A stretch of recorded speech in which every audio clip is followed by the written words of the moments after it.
Tatumu, Zayo, Tate people, Zayo, Reactionary Tenere,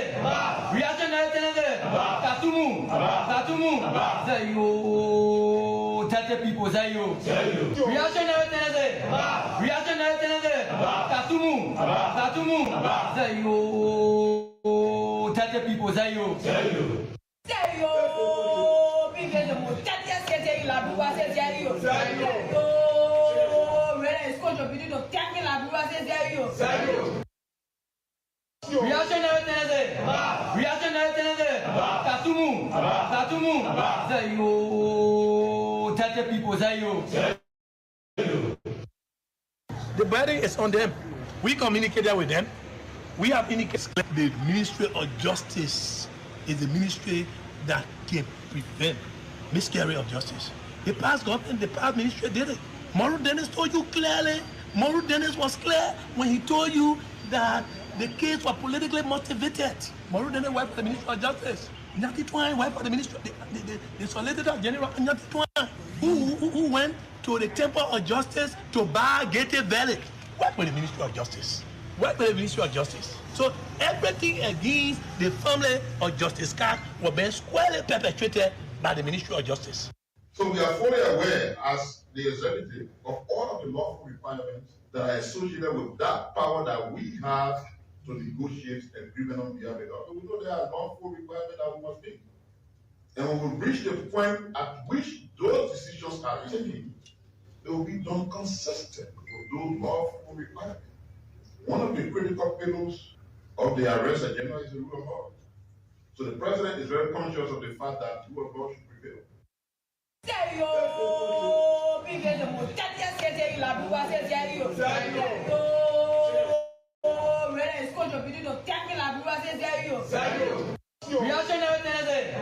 Reactionary Tenere, Tatumu, Zayo, Tate people, Zayo. Reactionary Tenere, Tatumu, Zayo, Tate people, Zayo.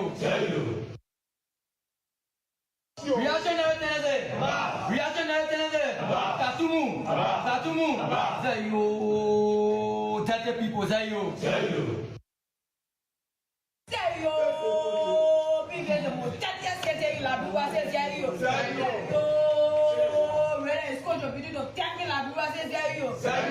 So when you put me at the helm of Liberia, then people start saying, look at the story of Liberia, like people talking Rwanda today. But right now, don't lift your hope too high. Things will get nasty, things will get dirty, because nothing's going to change. Even if you made Jesus Christ Minister of Finance, nothing can change. Nothing will change because the expense is looking you in the face of Liberia. Then people start saying, look at the story of Liberia, like people talking Rwanda today. But right now, don't lift your hope too high. Things will get nasty, things will get dirty, because nothing's going to change. Even if you made Jesus Christ Minister of Finance, nothing can change. Nothing will change because the expense is looking you in the face. You have to fund everything. I see in the next few months a noisy country, a very noisy country, rowdy country, a heavily divided country, a very tough economy, a sense of elitism by those who are coming at the helm of authority. The coming in of the Unity Party is going to multiply the economic woes, the economic conundrum, the economic quagmire, the suffering of the Liberian people is going to multiply. We are not prophets of doom, but the reality will come. A training of 10,000 people, young people in IT in 6 months by President Bueka, we think is a joke. Clearly, it's not realizable. Training in IT, you don't, first thing first, 10,000 people. Where are you going to gather them in the first place to train them? Let's assume you're not going to gather them to train them. Let's assume you're going to stay to your houses to be trained. So that means government is saying it's going to have constant electricity, it's going to have internet availability, or it's going to provide solar to the beneficiaries. That make that program extremely expensive. And then you can't train anybody in IT in 6 months. What we need to do is to establish STEM education in our existing schools that already have brick and mortar, that already have students sitting in the school, right? Where teachers are. We need to reposition our educational infrastructure because we have all of the information. USAID has done it for us. Many other institutions have. So we know the teacher deficit. We know all of these things. So clearly for me, that is just a joke. And if you say, let's take website development. If you want to build a proper website, you need more than 6 months. Let's take the simplest sort. If you need to do coding, you need a lot more than that. So, and then how are you going to train these people? If they stay to the houses with the inconsistency of electricity, the fact that they can't afford data, how are you going to train them? So it's not clearly realizable. So we need STEM education. The Liberian people are the bosses. They got to know. You want to serve them. They want to know how many cars you have, how many houses you have, how many pieces of land. They don't want to see overnight riches. You're in one small room, 20, then after 8 months, they see you in a mansion. You're going to explain it. So we want to take it serious. Before you take seat in GMB government, you will tell GMB, you will tell the Liberian people why you brought on board. You will show all your home. We're not joking here. We've been joking with the Liberian people for a long time. We're not going to be joking with them. It stops. If you're not ready to serve the Liberian people, forget about government. And I can tell you, we'll prosecute anybody who steals. We will audit. I don't want people to understand auditing to be witch hunting. It's a normal democratic process. When you led an organization, a nation for some number of years, part of your overall responsibility is to say, this is the amount of money that I received. And out of this $10, I was able to use $6 on this, on that, on this. And I'm leaving $2 for you because I know that you're going to take over.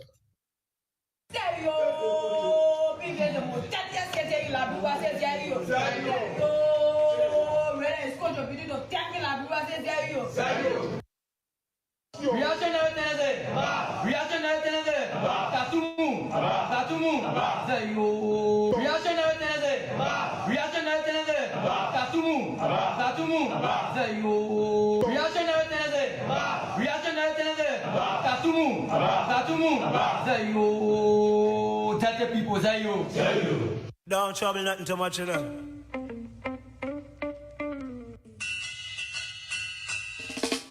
1, 2, 3, I'm loving you.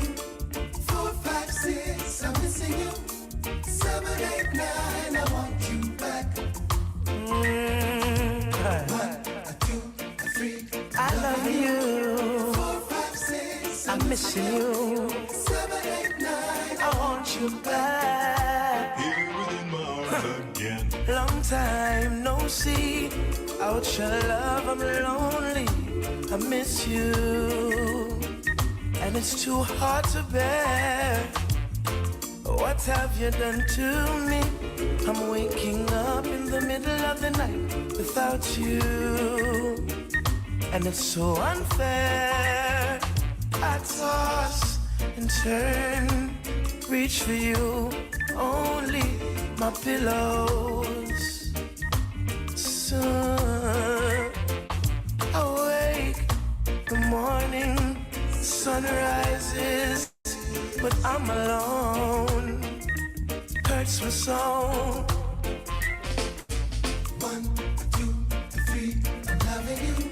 Another day again. Missing you, A great day. and I want you. Beautiful country, strategically positioned by God with his providential care hovering it throughout the day, throughout the months, throughout the years, Want you back. as well as keeping watch over us, which he did last night and has set us into this day. Is right here. And so here we are Hey, to talk about the events that are unfolded and will unfold in Mystery Liberia, typical society. wait.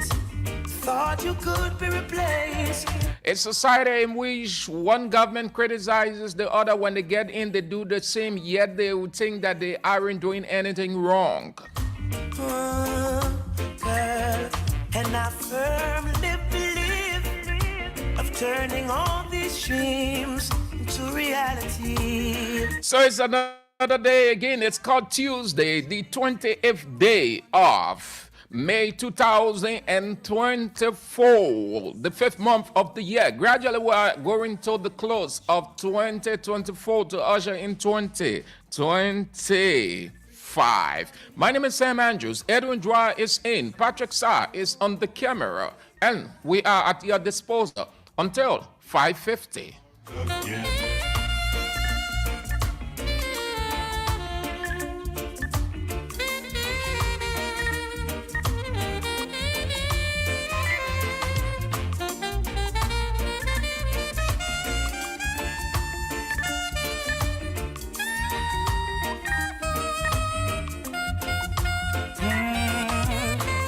Long time no see. Without your love, I'm lonely. I miss you. Time is of the essence. Let's get started. But first, the protocol. My southeastern sister has come on. Thank you for coming on so early.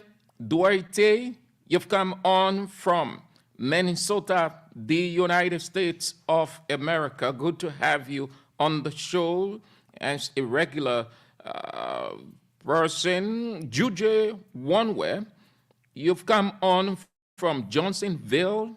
Mohammed Prince Sonin Senior, you've come on from Old Road, your residence. Charles D. Gray, you've come on from Coffee Farm, Caldwell. Papi Keita, CDC Papi, you are following from Dupont Road. Tobasi Christopher Wulati Tobasi, you've come on from where you didn't say, but this description, it's your entitlement, not for us to put it out. No. Sometimes there's a difference between the comment time and the when you send a comment ahead, it doesn't say it's going to be read. The comment is only intended for the pointers or what will be discussed. Then you share your idea. But the show is starting or hasn't started, and then you send things in from and you expect it. Then you dictating the pace of the show. So if you aren't hearing your comment, sorry, that's what it is. Emmanuel B. Mason, you've come on. You didn't say, but you said that you are on. Thank you, Frank Mayon. You are following from Capital Bypass, Solo Wat Corsia. You've come on from Gardnersville, New Georgia Estate, your comfort zone. Simeon Taklan, you are following from Johnsonville. Kwate Ricky Wallow, you've come on from Bombing County. Ophelia Zoyan, you are on. Thank you. Matt James, you've come on. Two from Ganta City, Nimba County. Alphonsus Chelsea Corner, you've come on from Broadville, Parker Corner. Thank you for coming on. And Stanley M. Gayu, you are following from Jamaica Road. Joseph Kennedy, you didn't say. Stanley Sharif, you've come on from Broadville City. Emmanuel J. Nima, you are following from Airfield Sinker. Andrew T. Bestment, you are following from Magibi County, Lower Magibi County. Prince Wa Bozua. Your last name is spelled G-B-O-Z-U-A-H. Hope that I pronounced the last name right. Bozua. You've come on from Ganta City, Nema County. Joseph Dayon from Nema County to Ganta City. William S. Davis, Minnesota, the United States of America. Muyan Sharif, you've come on from District 9, you said, Sinker. James D. Williams from Doe Community. J. Kamet Yanti, you've come on from Upper Caldwell. Statutory member Moses Lake, you've come on. Wesley Wisse, you are following from Badnersville Patient Shop. And Thomas N. Sabo, you've come on from Johnsonville Township as well as Harrison Boo. You are following from Ganta City, Nema County. Stephen Coker, you've come on from the United States of America. You say Minnesota, yes. Both of you who follow the show from that area, a couple of you from Denver, Colorado, and other places.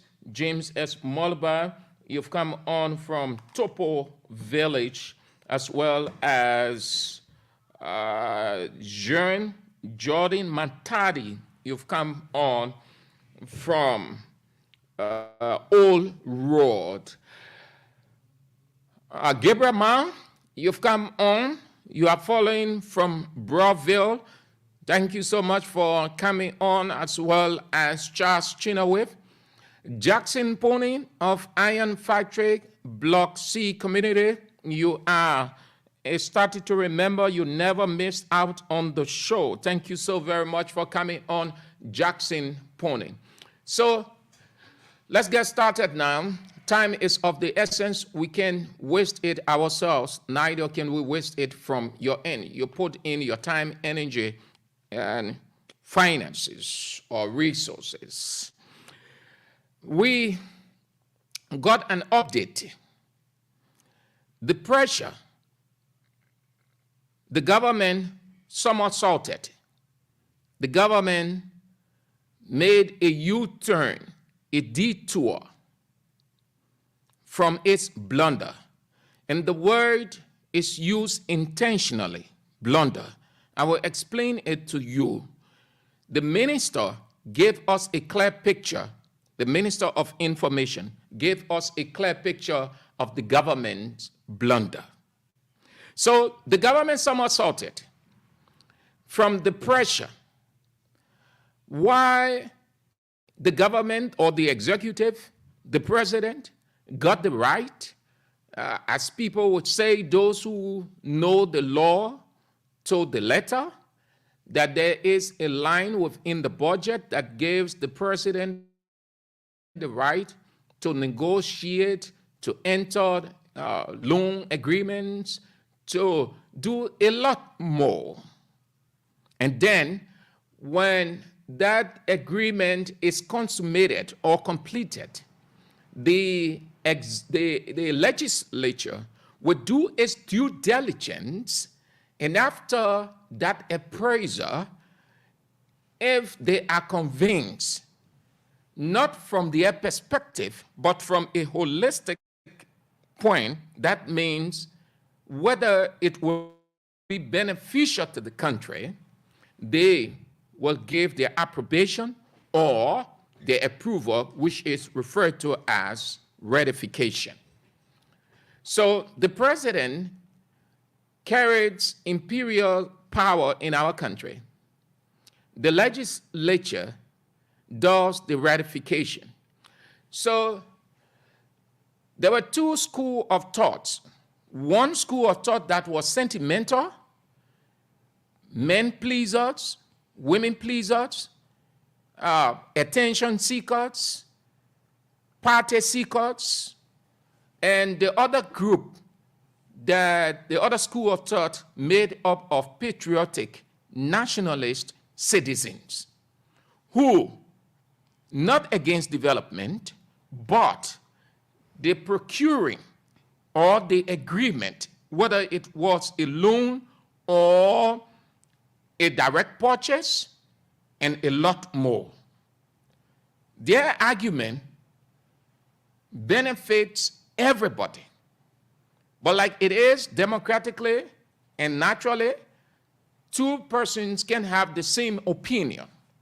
But the second school of thought is the right group of people, and that group includes journalists, inclusive of talk show hosts like us, who can leave ourselves up, civil society groups, senators, representatives, politicians, everybody raising concerns as to the source or the how of the acquisition or supposedly acquisition of those 285 machines. The government remained tight-lipped. According to Senator Amarakone, he reached out to the Minister of State for Presidential Affairs, President Joseph Boakai, Special Assistant, Public Works Minister Roland Giddings, the Minister of State with our portfolio, the Minister of Information, Jeremy Pia. And according to the senator, 3 out of the 4 wouldn't respond to him. One of them referred him to the Minister of Information. So there was nothing. Some of the representatives say, oh, nothing wrong, much. The president has this, the president can do that. When the time comes, we'll do this as legislators. But Senator Connor and the rest of the guys wanted to go into the in total of it. That means to have a full understanding from the Genesis till now. To the extent that the president, some of his people outside, not in the government, started to raise concern. So today, the Minister of Information, Jeremy Pia, could not dodge that in front of the barrage of journalists and reporters that have gathered.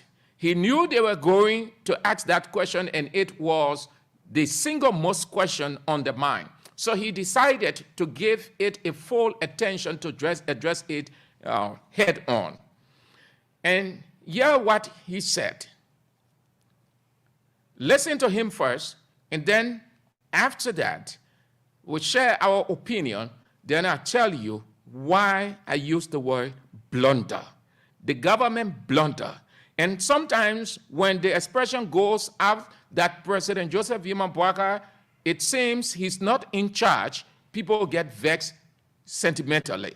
But I will explain this, and you will get to realize, and you will say to yourself too, I can see why people say this. The Minister of Information exposed the president. And in my opinion, the president should not have even given the least attention to that. Here is the Minister of Information explaining the acquisition of the 285 F-moving machines. So one of the things that happened at the retreat was that a presentation was made by the Minister of State for Portfolio concerning works in progress to have F-moving equipment that will be deployed across the 15 political subdivisions. So she made a presentation that didn't require any much time to give an update on this concept of making sure that we have these equipment available. There was no decision announced. The government of Liberia that I speak for did not announce a decision about what has happened with this concept of having F-moving equipment. Notwithstanding the fact that there was this video that shows some of the F-moving equipment that are being, and then after that, there's a firestorm. Everyone is talking. People are criticizing. Some are commending. And so at one point you are constrained to say, or ask yourself, what is happening? Especially when you see people from other branches of government, not their leadership, trust me, but individuals. I guess many of them acting on their own behalf and not as a representative of that branch of government. Talking about what should happen, what should not happen. What has come to you?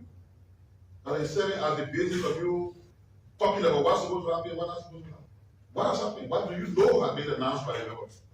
Under the laws of Liberia, the executive branch of government, which is headed by the president, negotiates and secures agreement for the country.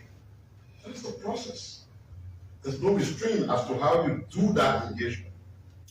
With regards to the desire to have yellow machines, as some people call it, or F-moving equipment, the scenario will be different as to how you make the legal requirement, depending on what you finally agree on. That's what I talked about, what has been announced. Because in the end, when you have reached a conclusion of what you know you want to do, there'll be a formal announcement. It is that formal announcement I thought we should be waiting for, that people should be ready to react to. You cannot be reacting to a presentation or an update or a briefing in an assembly of cabinet associated individuals. So we are fully aware as the executive of all of the lawful requirements that are associated with that power that we have to negotiate agreement on behalf of the government. We know there are lawful requirements that we must make. And when we reach the point at which those decisions are taken, they will be done consistent with those lawful requirements.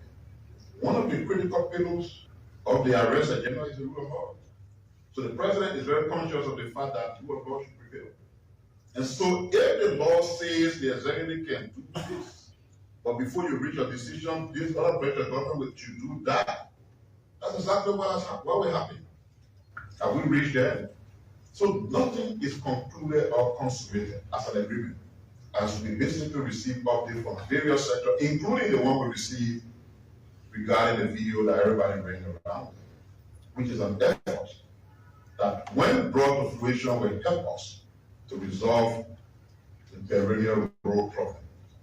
The process regarding how we get the equipment we need will be followed, will be communicated when it's consummated. There's one thing we want to assure. We will secure, following all of the legal processes that are required, if moving equipment, that would be the 2A file that has been mentioned, or even more than that. Because the intent is to have them deployed when we do so, consistent with the law, all across our 15 political subdivisions, by re-establishing those maintenance zones. And what that will do is that day in, day out, in the night, in the morning, in the afternoon, during the rainy season, during the dry season, road work will go on. Who benefit? Our people. Liberia's Information Minister, Jeremy Pia, on the 285 F-moving machines, the government had portrayed from a developmental perspective, made the people to believe that President Joseph Yoman Boakai had purchased. And the people did believe, some didn't. So, just three things here, then I pause. The government didn't do due diligence to the people. No. The Minister of Information is just in the same position of a typical Liberian Information Minister, to be reactive, just reacting, doing damage control. No demeaning to the role of the minister, but like every other minister who went down there, Minister Pia will continue to do damage control until the 6 years end, as we see or saw of other ministers. So here is it. The government blunder. Whether it's going to happen, well, I do not know. Do I want it to happen? I do not know. The government knows, because the government has the roadmap. What is our curiosity is to know the source. Anything development, it benefits every one of us. We are the beneficiaries. It is not going to be CDC or Unity Party beneficiaries or LPC or ANC. No. Whatever development President Boakai initiates and is completed, it will be for the people of Liberia, just as previous presidents did. President Weah left the presidency. He initiated several developments. Today, we are the very Liberians who are benefiting. We are the beneficiaries. Nobody is against any government. No one hates any president, but everyone has the right to give their position in a democratic setting for the advancement and development of their country as citizens. Hence, the president was bullied. In my opinion, the president was bullied. Given what the Minister of Information said, the president was bullied. He allowed himself to be used. So just three questions, and then I pause. Listen carefully. One, according to the Minister of Information, the first question, how can you showcase without anything agreed upon legally or bilaterally, even if it is bilateral or whatever, it has to go through the legal process. That means the legitimate side of it. There wasn't anything done, nothing agreed upon. Then they made the people to believe that something had been done. Why did they showcase at the retreat? The Minister of Information said a video or a presentation was made, which, in my opinion, was premature, immature, too mechanical, should not have been. That is the source of the confusion in our society presently. The second question we pick up there. Why did JMB sit there and allow the video display to go on? Why did he, if nothing was arranged, if nothing was consummated, to use the word consummation simply means, or full completion. If nothing has been consummated or arranged, ready for transshipment, why would the president sit there as exposed as he is, as literate as he is? Why would he sit there knowing that nothing was arranged in terms of finality, that he will allow his people to do a video display of the equipment? 3,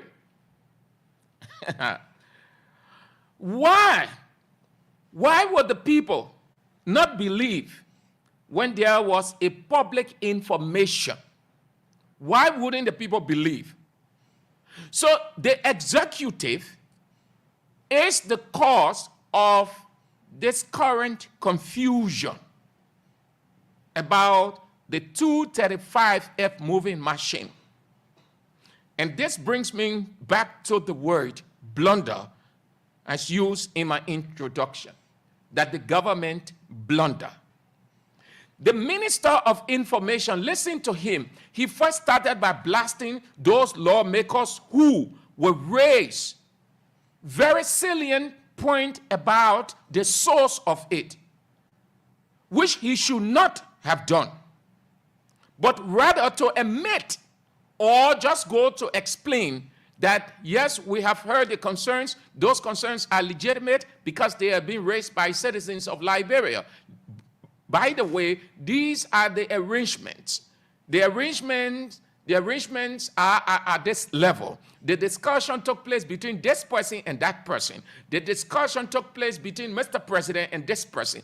The discussion ended this way. These 285 equipment will be paid this. He needed to provide basic information. It may not be that he's giving a full disclosure of the conclusion of the agreement, but instead of reacting to lawmakers who raise germane concerns, he should have been giving some bits and pieces cogently of that arrangement. If he can talk about a video display and tell the people that why would people get so interested just from a video display and running with it when nothing has been consummated? Is that an information minister? Or no? Sorry, no disrespect to him, but nobody lower than him can ever do that. What he should have done, he didn't do, but tried to use the situation to play the smart game, yet he exposed himself and exposed the president. They shouldn't have done any display when something has not been completed. You don't go with any public disclosure. Public disclosure only comes when there is finality and you are ready to tell your hearers, your listeners, or the public the agreement and what they should expect. That's what you do in agreement. But because Liberia, everybody likes showing up in this country. So they took video display at the retreat and said that these are the equipment that the president has already procured.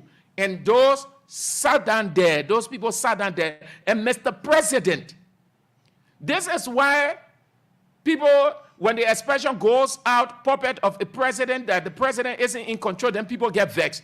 Why would the president, who according to him has 42 years experience in governance, nothing has been agreed upon, nothing is reached, there isn't any finality, and you will sit there and allow the people to do a display which is public information, that as the people see it, as it goes out, they believe it. Any rational president, no disrespect to Mr. President, but any rational president will say, don't do any display at any retreat, leave it as it is. We haven't concluded anything yet. When everything is concluded, the Minister of Information will do a public disclosure, or I will face the country to tell them what is what. But he sat down there and allowed it to happen. So he blundered. Now you see when the expression goes out that he is not fully in charge and people are doing their own thing. So it means that I want to believe that he isn't in the know, or the idea just didn't come, somebody just force it on him. He said, oh, Mr. President, your other thing will benefit, or your arrest agenda, the priority is roll. So we have done this, we have spoken with this person, it will be all right, it will boost your agenda, you will score political capital from it, and in fact, it will even boost your re-election if you are going for re-election. So any president hearing that will be excited. So they bully him. Now you see, what is going to be, well, I do not know. We hope that it works out well after the legitimate queries. And then, who knows? Everybody wants our roads to be good, as well as the city and other parts. Anything, development is for the good of every one of us. But the blunder, that's my opinion. Dry, you can come in. The blunder, big time. They should not have done that. Minister Pia should, but why were information people? And there's something he said about the press secretary. I'll get to that. There's something. You see, the same thing that happened in President Weah's regime. It caught the president's attention then. There was distortion of information. The government information wasn't synchronized. Everybody was speaking here and there. There were random public addresses, reactions, clearinghouse, damage control. So President Weah looked into it and said, no, we have to do something.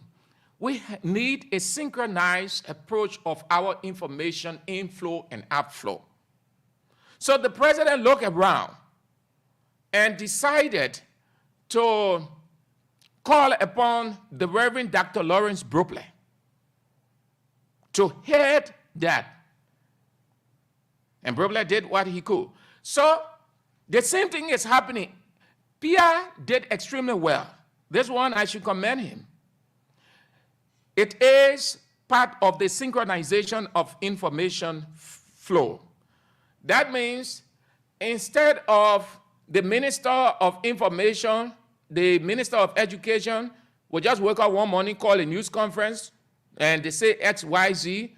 Minister of Posts and Telecommunication, before he leaves the office, he say, "I'll call the press, transport, soon morning, say, I'll call the media." Then different informations start going here and there. When the public start to give their interpretation, then they say there's a problem. So PR is trying the same thing, that synchronization, that every government agency and ministry head or deputy, whatever the situation, the nature of it, they will assemble at the Ministry of Information. And that is good. The essence of that is the minister is present, or if he isn't, his deputies are there. So if there is anything to the contrary, or if there is any mishap, he or his deputies will be in the position to do a full clarification, because they will have listened to the speaker or speakers. And it is my understanding, they go to record them. That means each of the speaker is recorded. So that is good. But on the other side, I said this thing months ago. It's not a surprise hearing a hint that there's going to be a rift or uneasiness between the president's office and his information office. Because what did I give you? I stated the reason for my observation of those two people. One, Kula Fofana is a high ego. Jeremiah Pia is a high ego. And Jeremiah Pia, being the Minister of Information, he wouldn't want Kula Fofana to serve as the drum major, to be in the forefront of every public announcement concerning the presidency, and a lot more, that he will stamp his authority. Kula Fofana, on the other hand, might not want to. So, because of this, you have that thing on display. The information people, Kula Fofana and Mama Kability, they're in the same office. They can say to themselves, but we don't have to call the Minister of Information. We're going to display this thing. Where's the people, the media people? Yeah, you're getting it all set up. Pia will be sitting over there. Now, Pia did not know, I want to believe that Pia did not know, or they didn't consult him. Assume that had they consulted Minister Pia, he would have given his opinion as to whether it should go on display or not. I hold to the belief that Minister Pia was not in the know. But he has to come in defense of the government because he is the Minister of Information. To say anything to the contrary, it will add further spikes of the damning criticism against the government. And he's right. So he has to say it in a way that it was a unanimous decision. No veteran information person like Pia knows that there wasn't anything complete. The arrangement is still ongoing and will approve a video to go on display, which is public information and public conviction. That means when the people see it, they see the materials, they convince. And that is why people started running around, and some people started saying awful things to people, how they are enemies of the state, they don't want development. President Barker will develop this country. Bio medicine left the country in the kind of state. I know how they call him Barker now, song na medicine. Bio doctor.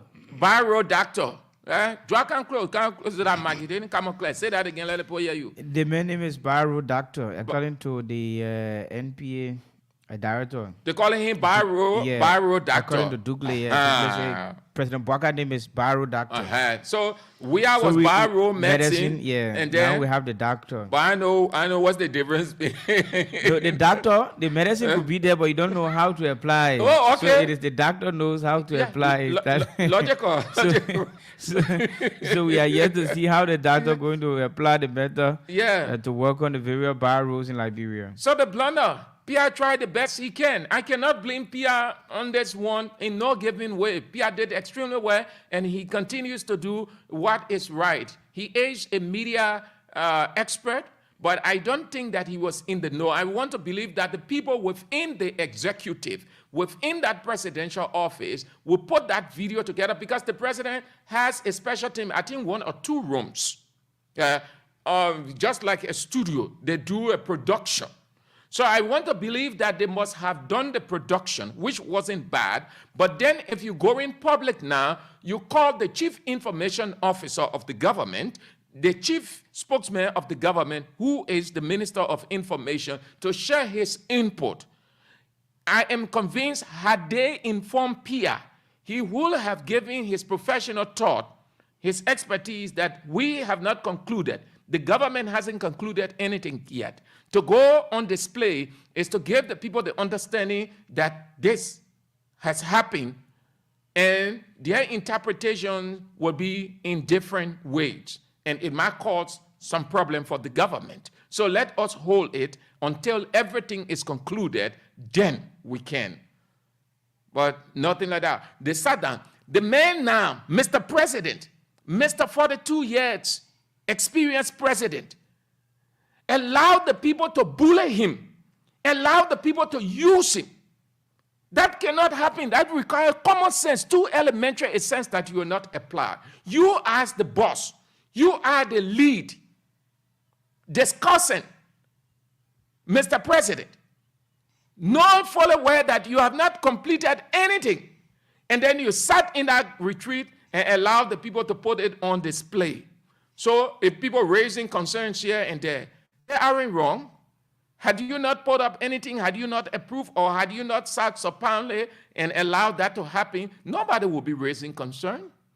Had everything just gone the way it ought to be, go to the legislature, and then the legislature do its work, and there's the public announcement, nobody was going to say, oh, we want to know the source, checking behind this person and all of that. No, everybody will have said, yes, President Bouaga is taking a giant lead. This is a leap in development, but nothing of such. He sat down, Mr. President. He sat down and allowed that to happen. See the embarrassment. So we know how it's going to end, whether that deal will be canceled, because the kind of things that are coming on the man himself. We live in a global war. It's easy to check on people and know their background. Let's have your say on this as quickly as we can. We take a few points, then we'll move to the next one, and then we go on to other things and zoom out. 0770-907-907, 0770-907, 0776-3640-45. For those of you on Lone Star, 0886-673-922. Hello? Hello.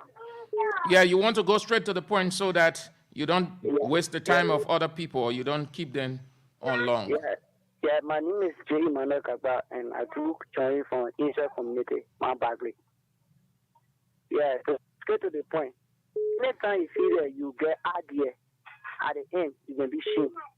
This is what happens with these people. It's clear that they are the more clever people on the song. So this is what happened to them. More to come. Thank you for calling. Thank you. Have a nice day. Hello? Hello? Your name and where you call from? You want to lower your radio. Hello? Lower your radio first so that you understand yourself. Hello? Hello? You are on the air. Yes, you are on the air. Speak. Yeah, thank you. Thank you. I am Akin Newton calling from District 17. You see, thank you for having on discussion, but what I want to say is that the president is noted of making ministers or whoever ugly in his government. President Bouaga was in the know of that pronouncement. President Bouaga is aware. But President Bouaga thought to swear that I will put mind away for the issue of the rest. The same thing they told Ami Munda of that pronouncement. That's how he thought to do it. But he just said that we're going to be on a civil platform that we're not going to checkmate. Thank you, sir. Hello? Hello? Your name and where you call from. You go straight to the point. This is David King, Purple Defender. I joined you the afternoon. You know, Mr. Andrews, I mean, it seems the weather not favorable in your area. You can change your location and call back. Hello? Hello? Yeah. Yeah, let me go straight to the point. Today, we are calling President Poakai, Paru title. Yesterday was George Weah, Paru medicine. But what they did is sacking spirit title. They did the letter one off. People who downhearted Liberians went there for you. At the end of the day, getting power, get downsizing, then you're not paying the Ministry of State. Okay, thank you. Hello? Thank you for having me. My name is Billy Sherry. I join you from Brownsville, District number something. Thank you. You see, this government is just looking at the student in our this time. When they are in the classroom, they think that they are the most clever student among their friends. But when they go for the public test, at the end of the day, result come, they will see the person who in the class are looking dull person, they won't make it back. I had JB government looking. You know, in the opposition, thought that they know about the what the presidency. Today they there, they're doing the wrong thing. No business as usual. The job refers to us as business. Thank you. Thank you so much for calling. Have a nice Tuesday. Hello? Yeah, hello? Your name and where you call from? Yeah, call from Banave Johnson, Segu M. Kusha. Let's hear you, Sekou. Yeah, that's the issue. Baga is one of the Baga is somebody that disgrace to this country. Because he and a government official, they are not in line with one another, and the information they get to the laboratory is a fake information. You don't lie to the laboratory to come to power, then you still lying to the laboratory when you get a government. Government sort of lie to the laboratory people. Thank you. Hello? Hello? Yeah? Yeah, Jason Bolo calling for news. Yeah, civil sheriff. Brother, for all to be patient at the minister ready for the prison. That SYZ woman forward to all one, but matter of fact, you know that they know that for anything what is contrary. But the point there is, we all want betterment on that, bro. So the president with me, I wrote that on illegal business. Okay, Chief. Thank you for calling. Have a nice day. Hello? Yeah, hello. My name is George Stevens, calling from district number 2, Moscow County. All right, so it was interesting to know that this Bogale government came into power with lies. So it isn't strange to we the Liberian people, but Joseph Boga lying to us that certain deal was completed. We of course know that it wasn't completed. Why is it true that you have information minister who are entitled to giving public information, but yet still you sit down here and laugh, funny people just display or importing information without information being credible or credited for certain factual time. So Okay. we are informing Liberian people that Joseph Boga came to enslave us. Thank you. Have a nice day. Hello? Good afternoon, Mr. Andrews. Yes? Your name and where you calling from? Yeah, this is David King. Am I okay now? Yes, you are okay. Thank you. Mr. Andrews, you know, the so-called risky thing came on the matter of lies. And because it came with lies, they will end up with lies. For that kind of information to come in the public, and everybody from the Bwaka camp are running with it, talking about, oh, Joe, you have environmental medicine, you are facing rule, you know, high equipment. Yes, President, we are now high equipment, but he built roads. You Bwaka now, you try to bring equipment and bring one South African criminal, secure deal with one South African criminal to bring machine here and mortgage our mountain to him. I think the public, for those of you that are in the media, it will help to amplify our voices in making sure that the entire thing was aborted. I think we all did well, and we should keep the government feet to the fire because they came with lies, they want to continue with lies, and our disgrace will come with lies. Thank you very much. Thank you so much for calling. Have a nice day. Hello? Good afternoon, Sam. Yes, good afternoon. Thank you. This is F. Demo, and I called from Ghana this afternoon. Yeah, let's hear you from Ganta.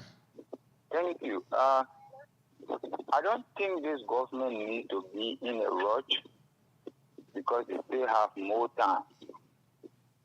We agree that they really want to please the Liberian people, but with their seriousness to please the Liberian people, I think it should be done on a fair basis. People should not be flying here and there with information when in fact we have an information dissemination arm of government. So I think Waka and his team will have to reorganize themselves properly so that the expectation of Liberians cannot be raised so high at the end of the day. Our hope is dashed. We think they should go back into their closet and coordinate well to disseminate information. The issue of this yellow machine will be a good one for us, but if it is not done properly and you just come to inform us and raise our hope high, we think it's unfair to the people of Liberia. All right, sir. As such, they should be organized when they are disseminating information. Thank you for a 4-minute time this afternoon. Have a nice Tuesday afternoon. Hello.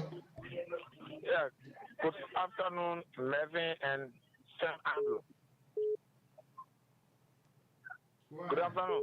Yeah, I'm Peter David Castle. I come from on the street light in Lower Johnsonville. Thank you very much for a fascinating discussion. You living right under the street light?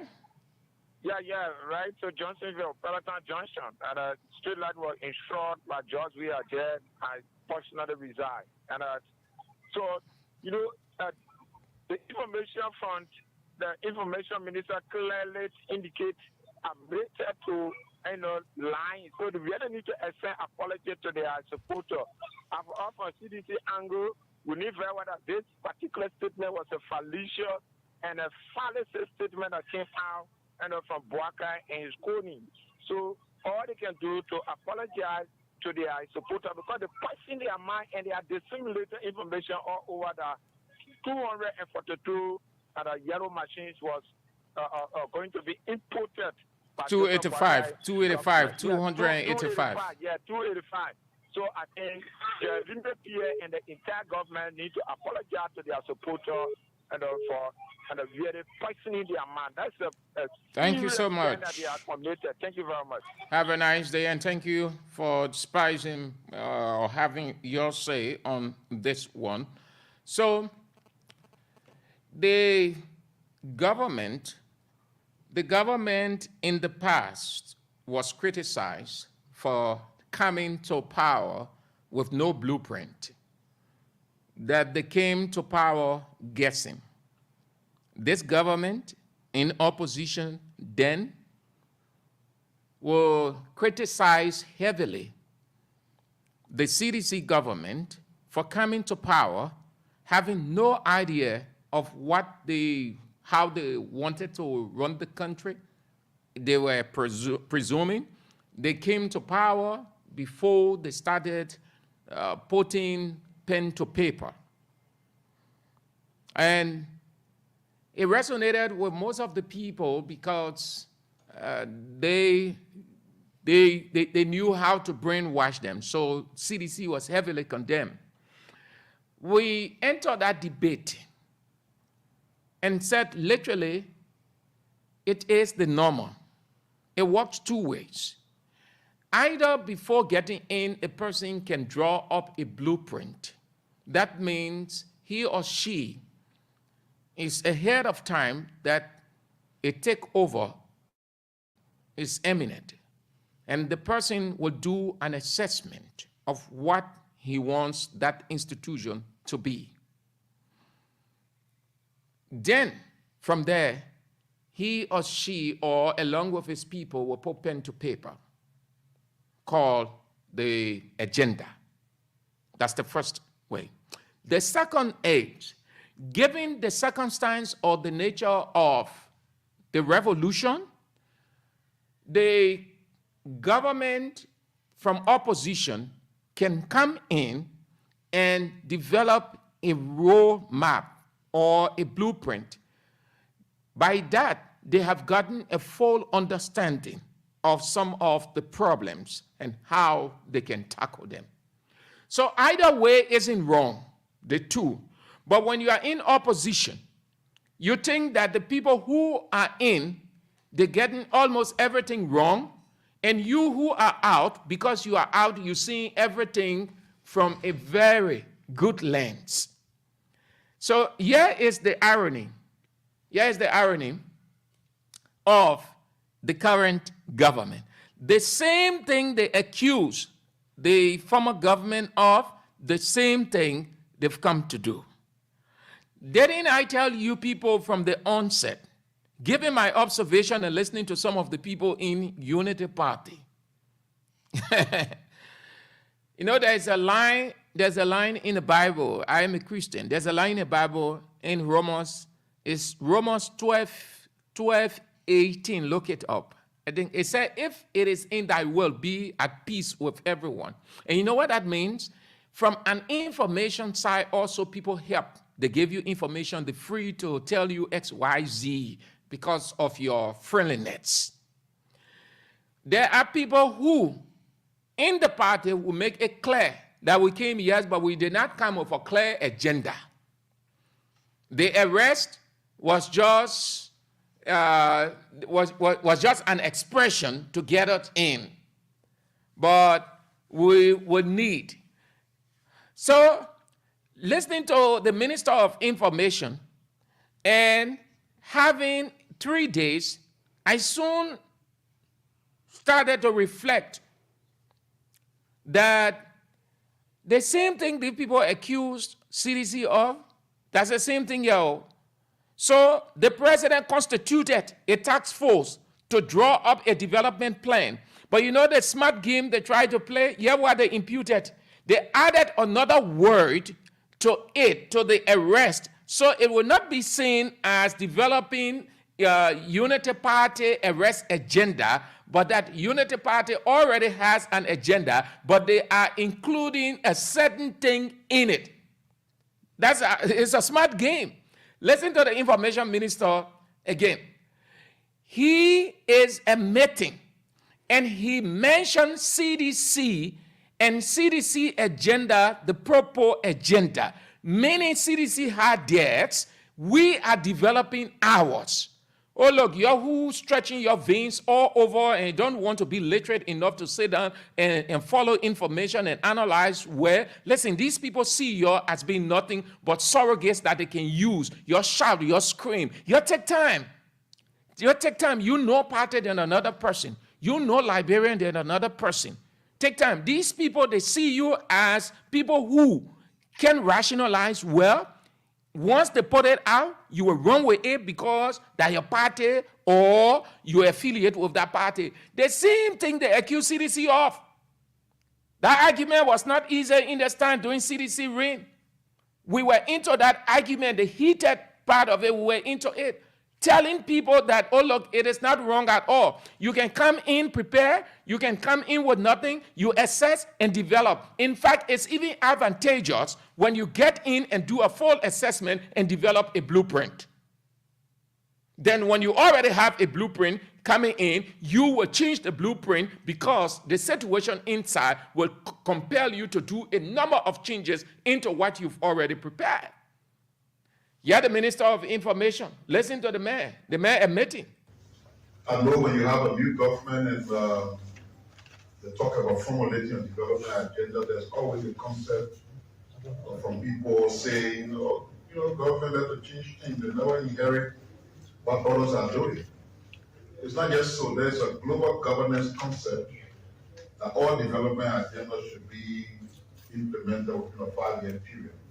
And that concept requires the government to, from time to time, after 5 years, put together a new development plan, new development priorities, because wasn't the same number, the same figure that CDC called here, 5 years development plan, and the purple agenda is going to be automated along the way? Y'all go back, y'all read those documents or listening to and the rest of the guys who help in crafting the document. Isn't the same thing that he's saying 5 years, but they're using the word global to make you to think that it is extra document, or they're trying to put another thing into the arrest agenda to make it extraordinary.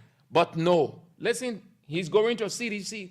Times are changing and the conditions in the last 5 years will not continue to be the condition forever. Global requirement that you formulate new development agendas every 5 years. The government will take over from her the Pro agenda for and the period of implementation elapsed. So one of the things we thought to do at the cabinet was to figure out what our new development plan will be as a government. At the conclusion of the cabinet, it was established that yes, we will have a new development agenda. So the purple, wasn't it the development plan or the working tool for CDC? That was it. That's what they call development plan. Development plan means what the government going to run on. Everything encompassing. That's what it is. Anytime you hear the expression development plan, government development plan, ain't nothing extra. They have a name for it. CDC will say Propo. Unity Party said arrest. What was Alien? Alien had a name for HOTS. Every president that come or government, they attach a name and an acronym. And that development agenda will be named the Arrest Agenda for Inclusive Development, AARD. Yeah. It was established that yes, we will have a new development agenda, and that development agenda will be named the Arrest Agenda for Inclusive Development. It was established that yes, we will have a new development agenda, and that development agenda will be named the Arrest Agenda for Inclusive Development. It was established that yes, we will have a new development agenda, and that development agenda will be named the Arrest Agenda for Inclusive Development. It was established that yes, we will have a new development agenda, and that development agenda will be named the Arrest Agenda for Inclusive Development, AARD. Simple. That's it. That's all I can say relative to that. So it's up to you now. Criticism is good, but you should know how you are criticizing. The next discussion, then we move on to our correspondents. This is where we go next.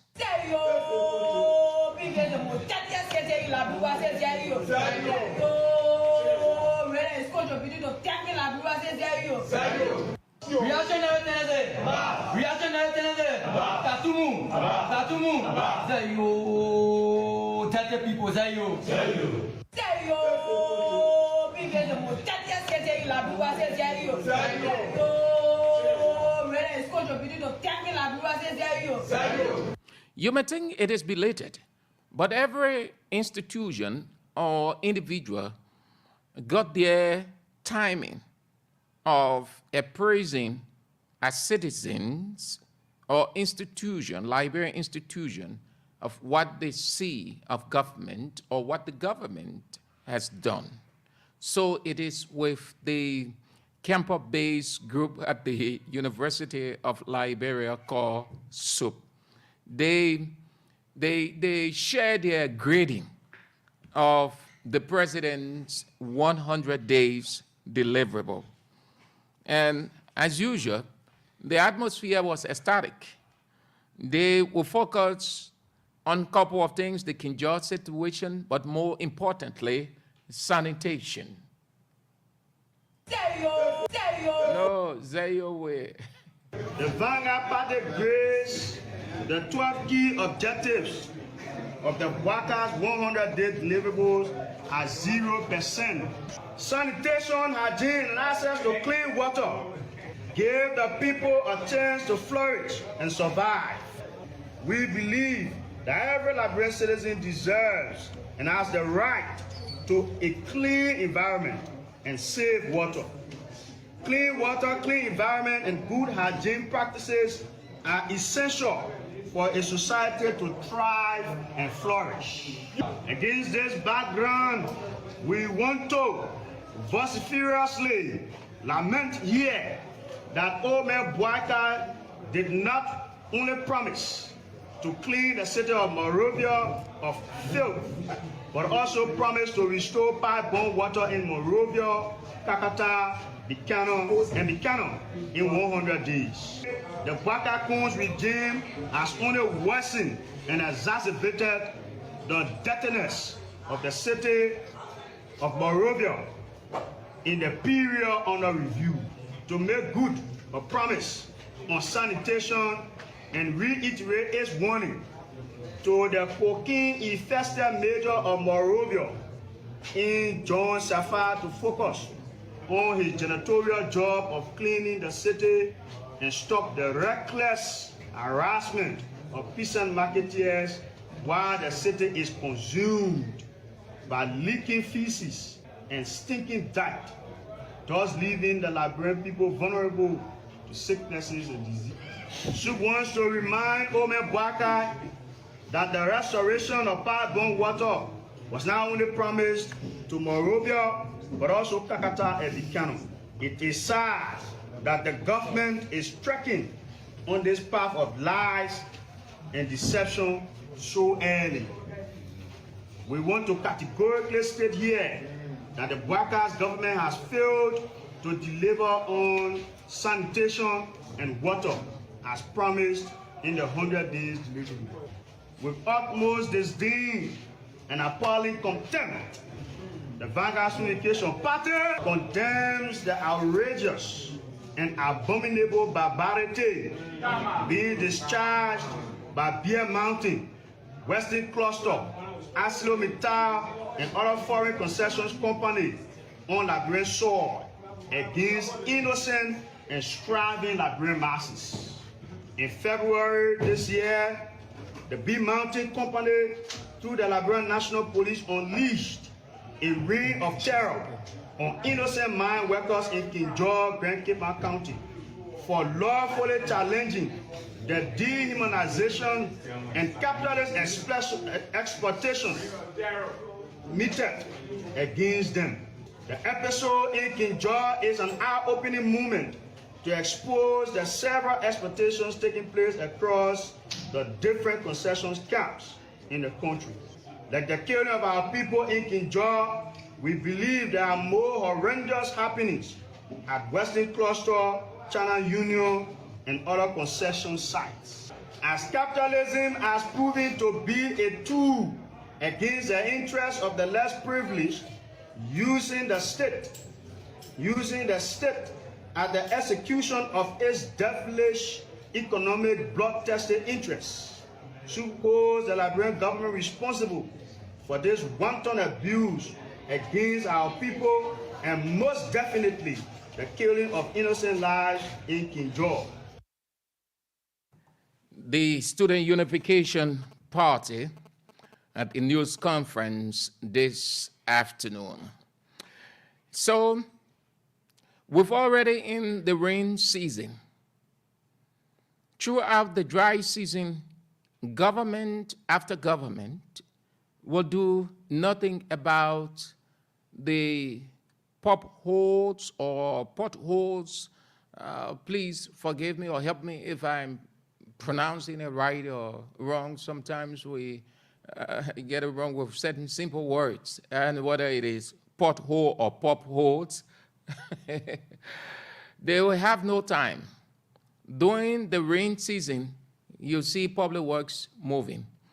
The construction carried out by Chico and the other company did extremely well on the construction and rehabilitation of roads around the city center. They did extremely well. Like the Gardnersville Road, we are told that that road would last for several years, and while in other roads around. But before the construction of that road, the Gardnersville Road and other areas, there were concerns about the water setting there. Whenever it rains, the road is flooded. And the people had thought, the engineers were going to find the problem and and improve it. So the first time they did, the second time they attempted, and then the role is done with, turn over. When the rain season, when we enter the rain season, the first 2-3 days, flood till now. If you will notice that just when you are around, how they call the place? Total end, that total area going. That place that you see, that water called drainage, it's not a drainage. It's a direct place. Because the people did nothing extra there. They did nothing extra in other places. That is why we continue to experience flood. We are in the rain season again. If President Bouakai's government can solve the problem at FPRC going to Freeport, they will go down in history as doing something unprecedented. Yes, just as a couple of years ago when we were sitting on the other radio and say, oh, President, we have done this didn't come in the country before since 1847, this is unprecedented. Unity Party people were lambasted, they were called, they were condemned. One other one had the audacity to walk in the studio then and say that I shouldn't use the word unprecedented for we are. So I'm using that same word to tell you that we are in passion. We go for the reality. That place, government after government has not been able. That FPRC area, we're in rain season already. In the next days, the days ahead of us, the rain going to be tense. It's going to be heavy. And that place will be flooded. Let's see what the Ministry of Public Works will do. If they can solve that problem, it will be something unprecedented. They will be the government that solved that problem after several governments failed. Not only that PRC area going to Freeport, but other areas around. But what I'm referencing, that whole side around that total area going, if it continues, you know what's going to happen? Because the sewage over there, I think, is not in a good condition, it's bad off. Now, what's going to happen is the road will be eaten up from under, what they call undermining. And the next thing that was noticed, it will be cracking gradually. Already some holes have started getting on the road. In no time, that road, that Japan Freeway and other areas will be nothing. It will just be a regret. I do not know whether they have a solution, but it's up to the Ministry of Public Works. Already, most of the roads in the city bad off. No drainage. All of the sewages are clogged everywhere because people build at will. No one thinks it is necessary to consult the Ministry of Public Works, zoning department, the Environmental Protection Agency. No. Anywhere people build, whichever way they want to build. So, everywhere the country experiences flood, everywhere, you find them rain season, cars can pass freely. On top of it, the roads are bad off. There's no way for the water to flow. The entire city center and going out of the city, no drainage. There is no way the water can flow because people just build any way they want to build, whichever way they want to build, however way they think that it is necessary for them to build. And at the end of the day, the water, once it sits there and it sits there for a longer period, it starts to undermine the road. It'll start to crack from under. And once that starts to happen, the likelihood of that road lasting long will be very slim. And that is why you don't have, look at the roads in the old road areas, move around there. Look at Barnesville Junction, the road going inside and other places. They're all damaged. They are damaged. Apart from the people putting water on the road. But we are in rain season now. So the flood is the result of the water not flowing out. And as the water sits, it eats up the quota. And as cars pass over, the hole opens gradually. This is a task for the Ministry of Public Works. The Ministry of Public Works. We'll talk more on that after we shall have left the county, having heard from our correspondents. Let's link up with Joa, who will bring on two of our correspondents to know exactly what is happening from where they are. There are a couple of things that you need to know. We heard yesterday of a man who killed himself for... Okay, let's pick up Ramsey. Okay, so let me talk to Ramsey. Ramsey is there in Kakatama, Gibi County, and has a lot in stock. He got three things to report on, but the first one has to do with a 44-year-old man has committed suicide in Gibi County, District 4. Hello, Ramsey. Yeah, hello? Yeah, Ramsey, you live. Would you mind telling us more about the 44-year-old man who allegedly, not allegedly, but who hanged himself like you would tell me to be? Well, I want to say, firstly, thanks to you guys and the listeners. So besides the three outlines I sent you yesterday, there is another important or interesting issue that I'll be adding up to it today, but I will want to be brief because of the time.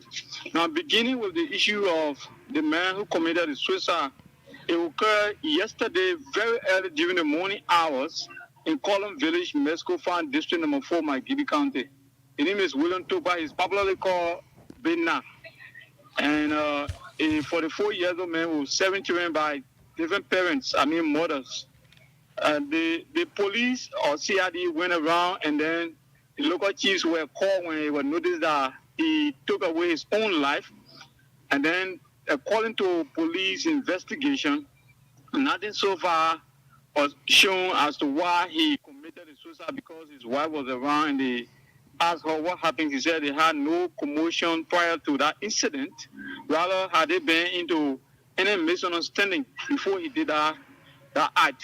But then, as part of our investigation, we got to understand that he and his wife has had some misunderstanding some times back, and he saw that he was not going to go back to the woman when he was going to do a their mother spirit should, come back for him. And so they called in a Liberian with a court case to talk the case, and he said he didn't want a woman. The parents of the woman tried to talk to him. He said he didn't want a woman any longer. After a certain time, he started calling people around to go and beg his woman to come back. When he begged her for that time, we understand that he had been observing something that somebody seeing ghosts or just been behaving strange and showing different behaviors. All of a sudden, he slept yesterday morning. He took his working tools not far away from the village. He walked to the farm where he was building a coal oven that he's going to do the dressing. When you build the oven, the smaller sticks are called the dressing. You are going to do the dressing. Mm-hmm. And then his wife was going to Kakata to do some sale and also collect money for coal that they sent it before to somebody. So she gave the key to their son and I mean to say their children. One of two of the children, a boy and a girl. They say carry the key to their father. He went with it to his working place. When they went, they could not find him there. And then they started calling him. They walk around, call him. They saw his slipper around the farm, almost at the edge of the farm. So they followed the slipper, and then they saw his footprint. Only to realize that he placed the wire in a cement bed rope and hung himself on a tree. Yeah, Bogobo Hill, it ran not far away from the meat farm, and he just walked a few steps into the bush. That's what he did. And so everybody was very surprised. And people started thinking, this man in question, he had all the things doing, like you're having frustration or it is the moral spirit that came for him. But even some of my friends said that this guy had just been cool of recent. The way he used to communicate with them, go around and have conversation when he went around these days. They asking what happened, he was cool, he would not say anything. Sometimes they bring food, he would not eat, he just walked to you like he wants to tell you something. By the time you started asking one or two questions, he quietly walks away from the place. That's the kind of attitude, he started putting up before yesterday. So the local authorities were informed that the Clancy, the General Tangi Afro Kobo, where they were there, Alex Dix, the CID man, we did an investigation, set up the jury team. The jury did an assessment on the body, and they found that there was no foul play. They turned the body over to the family, and the burial was done. But that's not just it. The most interesting part of the story, or the most sorrowful part, the troublesome part of the whole story is that relatives and friends of the man who committed the suicide, some of them came from Sagi Bomontan and other places in district number 4 and other parts of Magiri. They have gone to sympathize with the family and to find out what really happened. Out of a sudden, let me say his mate now, because the woman he had before, already left him before he can meet this particular woman that he was with before doing the suicide, and she had another man. So that lady and other family member, and that man went there. The man even helped for them to put him down. He bought rest for them to cook. While they were going back for that burial, they were in a pickup. The guy had a pickup. The pickup was trying to climb a hill, and it fell. Someone saw that, and it fell. When the pickup fell over one lady identified as Mama Kwali from Saki Bomontan in district number 4. Over her neck, and it broke instantly. While people were trying to help to get out from the car, it busted into flames. And that lady, Mama Kwali, she burned to death. I can say she got roasted. Not only that, the guy who had the car was burned so badly. His former woman got burned badly. And then his sister was also in a car. Before I got there, I was told that she was one person who was whole skin pea as a result of the fire burning, but I didn't see her. They said they already took her away. So they took those people to Kakata Health Center. Later we got to understand that they were referred to GFK because of the conditions they had with them. But that was the situation in district number 4. It was very disastrous yesterday. How it's been described by the people there, I did thinking as to whether it's been, demonic, where the guy died mysteriously or hanged himself, maybe out of frustration or something else might be responsible for hanging himself, and people who came to sympathize while on their way, the car, someone sorted or was involved in an accident, and people, a lady died and some got wounded badly. I did saying, in a common man understanding that a witchcraft business, what are they saying? Oh, yes. Most of them said the man making wish. Some of them said the man was in society. In fact, the man playing, I think it was a sacrifice. He was already prepared before he can die. And then some of them, I even see that saying his spirit attacked those people. Because another part is that the man who had that pickle, he made, we understand they were never friendly. Okay, so the man, accused that man. Ramsey, he said the man, yes. The man who was driving or who had the pickup that came for the bereavement, while returning back, and that's the time they had the accident. So the man is the one who married his former wife, right? Yes, it's a man. That is the man who got a former woman now. And then this man, you understand, he and the lady now were never friendly. We don't talk about accusing on ground. I mean that he, the guy who has who had the pickup rather, he said the guy was the one responsible for his brother's death So they were never found until his death. Okay. So people are saying he was. So so it appears like he and the former woman were still having a connection, or he still had love for the woman when she went and got this man. Yeah, that was what people were saying, but they don't have any connection unless if they were meeting secretly. Mm-hmm. But it was clear that the woman was living far away from him with that man, and then they were not having interaction from what we know. That was the situation, but it was surprising the way the whole thing happened yesterday. Okay, Ramsey, let's move on to the next development that has to do with the students in Konola. As we had informed, parents of some 6th graders of the Konola mission, the Calamity District 5, Margibi County, have accused the school administration for throwing their children out of school in demand to make them allow their children from form part of the planned graduation by the school for 6th graders. Yeah. So some parents who did not go to attend the meeting at Konola Mission on Sunday, that was on the day before yesterday, they said their children were thrown out of the school on Monday yesterday by the school principal and the vice principal of instruction on ground that their parents did not go to discuss the issue about their graduation from 6th grade. And so when I got that information, before calling Madam Wede Tepesin, the principal of Konola Mission Academy in District Number 5, Margibi County, I've called the county education officer of Margibi County, Stephen H. Toh, and then I inquired from him. I said, you guys are in education. As per the policy of Ministry of Education, do you know about anything from the Ministry of Education that covers 6th graders to be on compulsion to do graduation, to understand where the school administration will punish the students for their parents not being represented in the meeting to discuss the students being part of 6th grade graduation meeting? He said there's no policy from the MOE that we know about that. And then there's no complaint that I can't do from that background so far. But however, it is good to find out why is the school actually sending the children out. And since I knew it and the parents were saying, I called Madam Tepesin, the principal. She said to me that they are not comparing the children to do that. In fact, they just wanted for the children to wear that uniform and have their graduation to make them forming part of it, that they will go and have field trip and all the stuff. And then, so I asked her, in that case, why are you, if you're not making it compulsory, why are you sending students who their parents did not attend the meeting out? Why are you sending them out of school? She said she will call the vice principal for them to call it off and they will allow them back in the school, and they are not forcing the parents to do that, so they're going to call it off. In fact, it's not something that they're trying to compare them. Now, she said to me she will call a vice principal. Less than 30 minutes, the vice principal called me and started demanding me to give him the source of my information concerning the school. So I was taken aback, and I said to him, as part of our professionalism in journalism, and also looking at the situation on ground, I am under obligation to protect my sources, because I don't want your administration start going against the student or intimidating them on campus or going against the parents.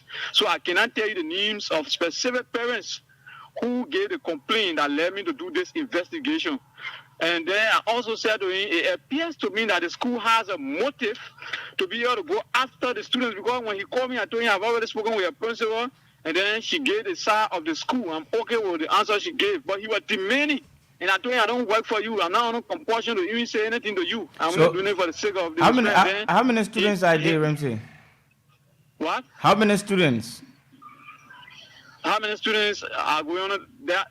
The parents I spoke to more than 5 parents. Oh, okay. But then some of them told me that there are several of them. They said there are several of them, but those are the ones who are raising the concern, right? And then some of the parents went for the meeting. They had discussion. I don't know what they said in the meeting. But the school administration saying the parents agreed. Those are the ones who went for the meeting. But those who did not go for the meeting now, they started forcing, they started having problem with their children. They put their children out of school. So I told him, I told the vice principal, no, it can't be like that. He hung on the line. Then I called the principal back and said to her, how come you got your vice principal calling me and demanding me to give him the source or the names of those parents that brought complaint to the media? Why did he do that? Then she gave the phone to the business manager of the school. Now the business manager started telling me that he started creating the impression that the information given by the principal cannot be trusted, as if the principal does not know what to say. I told him I always spoke with a principal and I'm certified what he said. And he said, if I can't go on the campus to investigate that matter further or to find out more about what is happening, then my journalism will not be barred. I told him, I said, I call you that I ain't having time with you on the phone. That's why he's trying to disrespect me. If I leave my line, hang on the line with him. Yeah. That's what happened. And so I hang on the line with him now. For the issue about district number 5. No. Let's go back to the students' issue. You said, you only spoke with the parents, but since yesterday, have they been able to allow the children back in class? That is why I'm going to investigate beginning tomorrow morning. I'll be going on the campus because they said they were going to allow the children to go back to class. Okay, so they put the children out, Ramsey, they put the children out particularly for graduation fees, or? They put them out particularly because their parents did not go to discuss about their 6th grade graduation.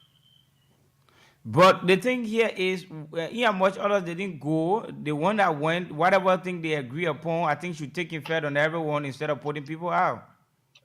Yeah, I think now that is how it's supposed to happen, but they're now creating the impression that it is something that should be done by force. That's the impression they're creating. And in fact, they started requesting, they want to know those particular parents. They got to know the students. You know, as if you guys certain motive, you want to go after the students, and I told them to be able to protect them. I can't give you their names because I know that you got a motive to go after them. Okay, that's true. Yeah. That's true with the students' issue. Let's move on to the DEA, the Margibi District 5. Chief, 1 minute, stay with the student issue. Let me just give you a quick update about it's still about education from where I is about the Women and Children Protection Hub.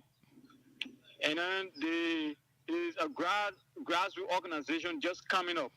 They officially celebrated menstrual health day. Today they had a menstrual health summit, and then they celebrated that program on the team together for a period-friendly world. And so the head of this group is called Princess Madeleine Fala. They have students from various schools in the surrounding of Wela. You know, some of them teenagers, some of them, you know, in their 20s, they were there, but most of them were around 14, 15, 16, 17, 18, you know, in their puberty ages and all this stuff. So they were telling them that these are things that you guys need to know. It is not something that should be hidden from you because you'll be getting into age. You know how you got to learn about age so that you know what to do next when it comes before you. And so they had the activity. I understand this activity or this program was sponsored by the former presidential aide, Segu Kalasco. He gave them some support to sponsor these activities.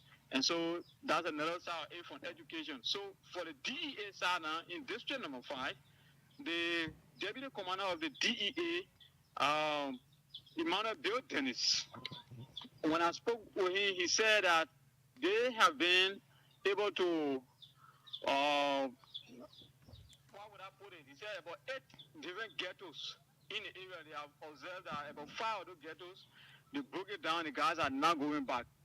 But there are 3 places that guys are still acting stubborn to go by. The reason is they are using people's unfinished buildings.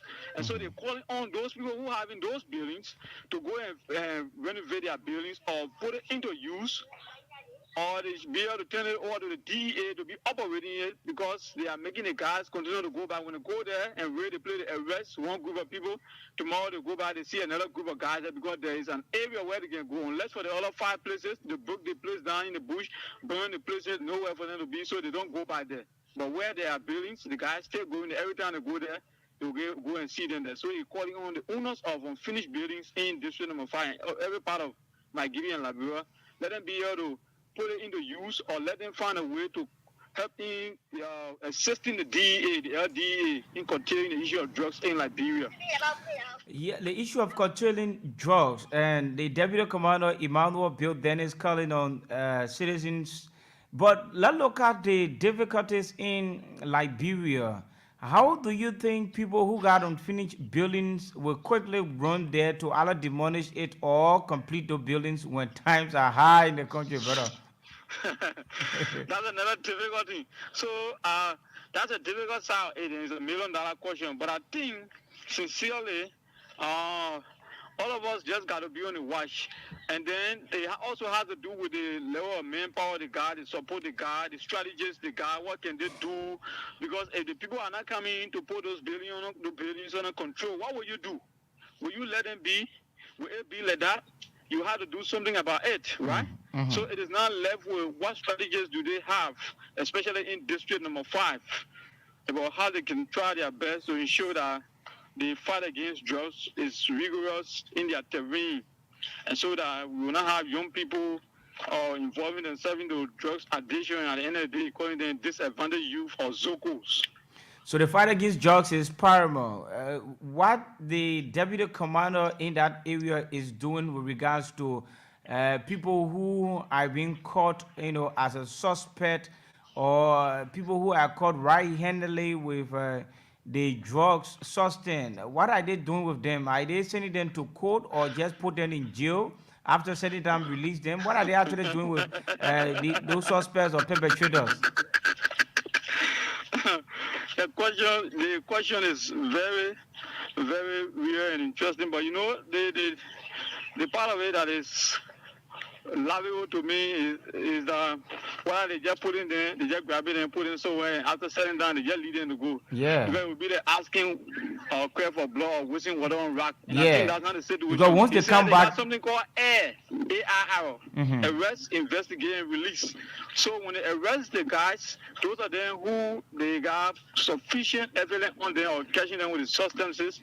They will send them to the police, and the police will be able to send them to court, and that's how you say they handle it. Those who will be released are those who maybe were in the vicinity, because if you go to do the arrest, all those you see there, you at first consider all of them to be suspects until you can do your investigation, because he said sometimes some of them can be very realistic. They will say, these guys, they just came to consume. These guys, they were not part of it, they just came around, but we got it. We are the one operating here, because when you want to compromise now, Liberia, man, you want to compromise now. So at that point, they will be telling the guys, say, oh, man, the thing here, are all operating. The other men, nobody not part of it. They just talk what we can do. He said, no, you're not talking about you got to leave this thing. And so they will arrest those that are found having it, and those who need to be released, they release them. So that's how they've been doing, and they've been turning it over to the head office of the DA in Magidi.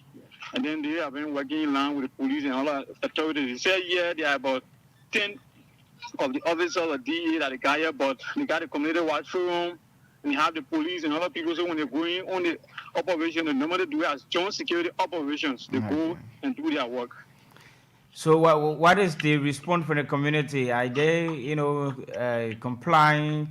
Because, sometimes the community, when you observe the community people, some of them can be deeply involved into, selling the drugs. So when you go in there, they can like your business as a DA officer. Are they experiencing such in the community, or everyone like hailing them for the work they are doing? This is just the complicated part about the whole thing. Because you see that in the community, there will be people who themselves will be selling the drugs, and then you expect them to be able to help against drugs, but they are selling it. Now, there will be people who are not even selling the drugs, but if they go and do the whistleblowing, and the security people can't do the arrest, it'll carry the guys and nothing come out of it. 1 or 2 days later, you see them passing around. Sometimes they go to some of those people and threaten them that, and I carry our complaint, it will come for you, a lot of things. And so most of the people can be afraid to raise the alarm. And so they will just be like, hey, I don't know. When people come around, everybody close their mouth. Because people think that, when you show the guys, when they carry them tomorrow morning, they will come by here and they will come after you. So nobody wants to show anybody until sometimes those guys who can take in the substance, most times they are the ones that they can use. They say, man, where do you get these things? You give them money, you try to get friendly with them, you carry it directly where they can get it, you disguise and go. And then your guys are on the stand back that they're going to do a purchase. By the time the person comes out to do the sale, then you get the person arrested, you get a whole place raided, or you search a whole terrain. Ramsey, in recent time, thank you for the drugs issue. In recent time, we were informed that there was an act of a boyo that took place in District 4, a ritualistic killing that went on in District 4. Have you been able to lay hand on that story? If so, where are we?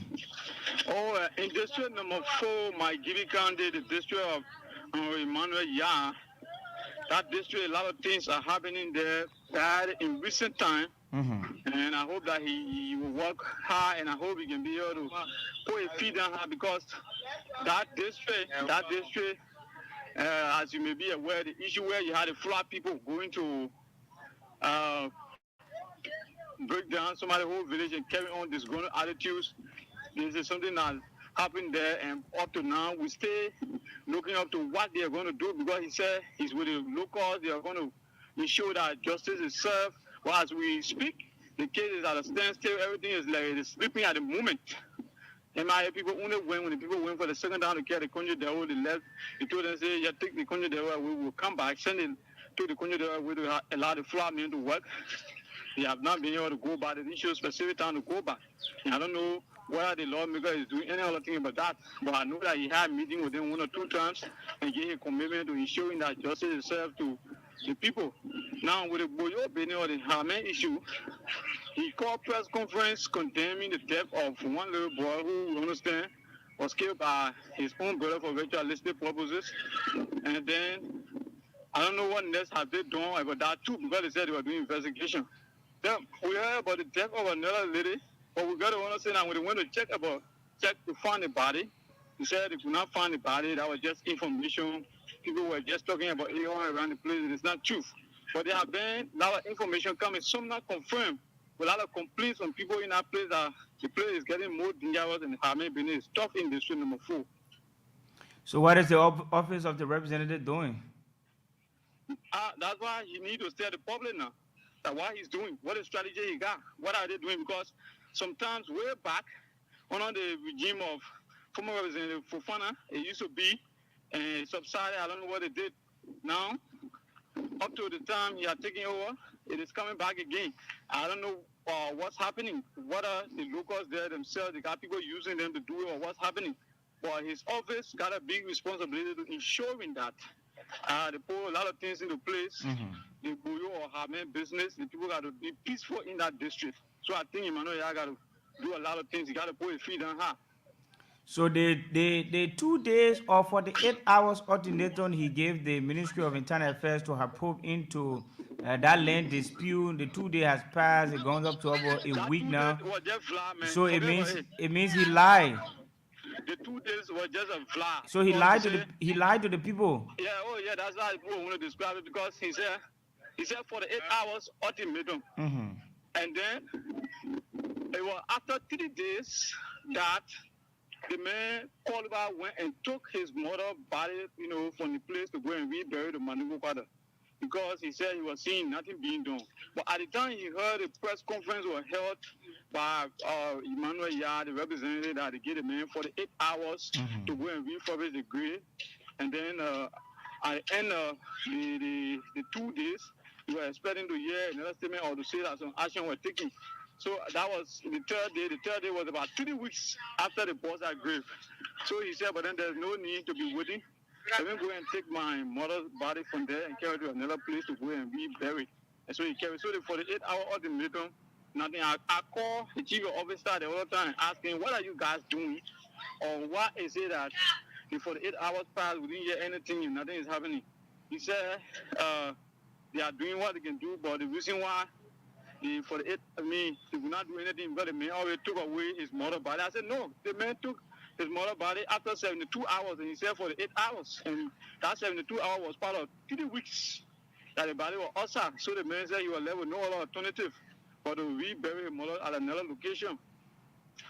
Okay, Ramsey, thank you for filling in. Thank you ever so much. Thank you.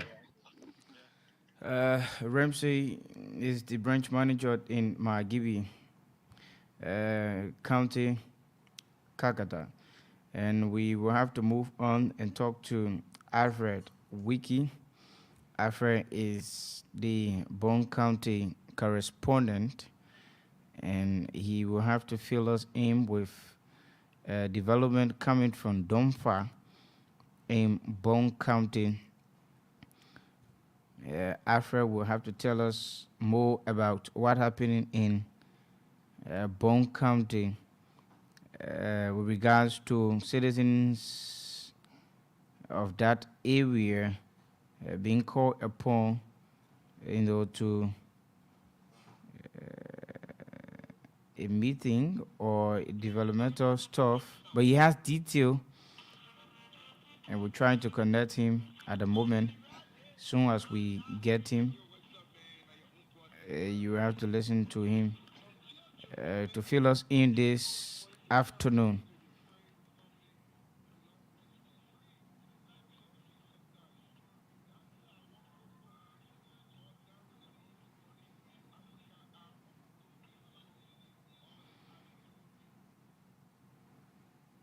Alfred phone is ringing. His phone is ringing. The network this afternoon, I don't know. I'm the only person experiencing it, but the network this afternoon is fluctuating on my phone. I don't know it is from my phone or other people are experiencing similar thing to that. But Alfred is our Bone County reporter, and we will join him shortly. We're trying to exert every effort to get Alfred on the line. And as soon as we get him, he will bring us up to speed with regards to what happened. Alfred, I'm calling your orange. I got enough credit on orange. Alfred, what happened to your orange? It's on. But I'm calling you ringing, no response. Get to the orange, that's all quick. You do the report.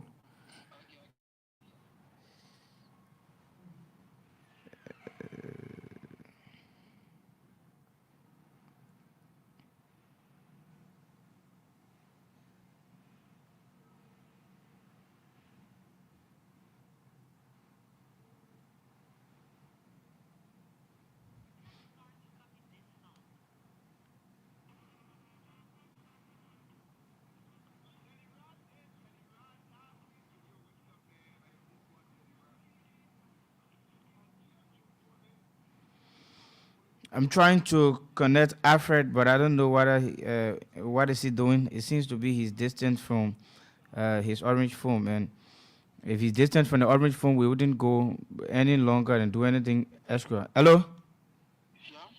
Alfred, yeah. What wrong with your phone, my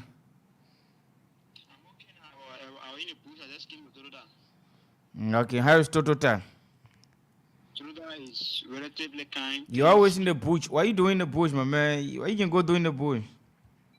Most things are going with tutorial duty to get some updates from the local people to make sure that our voices are heard on the radio. Okay. So in recent time, you told us residents of Domfa and its surrounding towns and villages have ended a day-long development meeting with called on others to join the development of the clan. Give us detail quickly.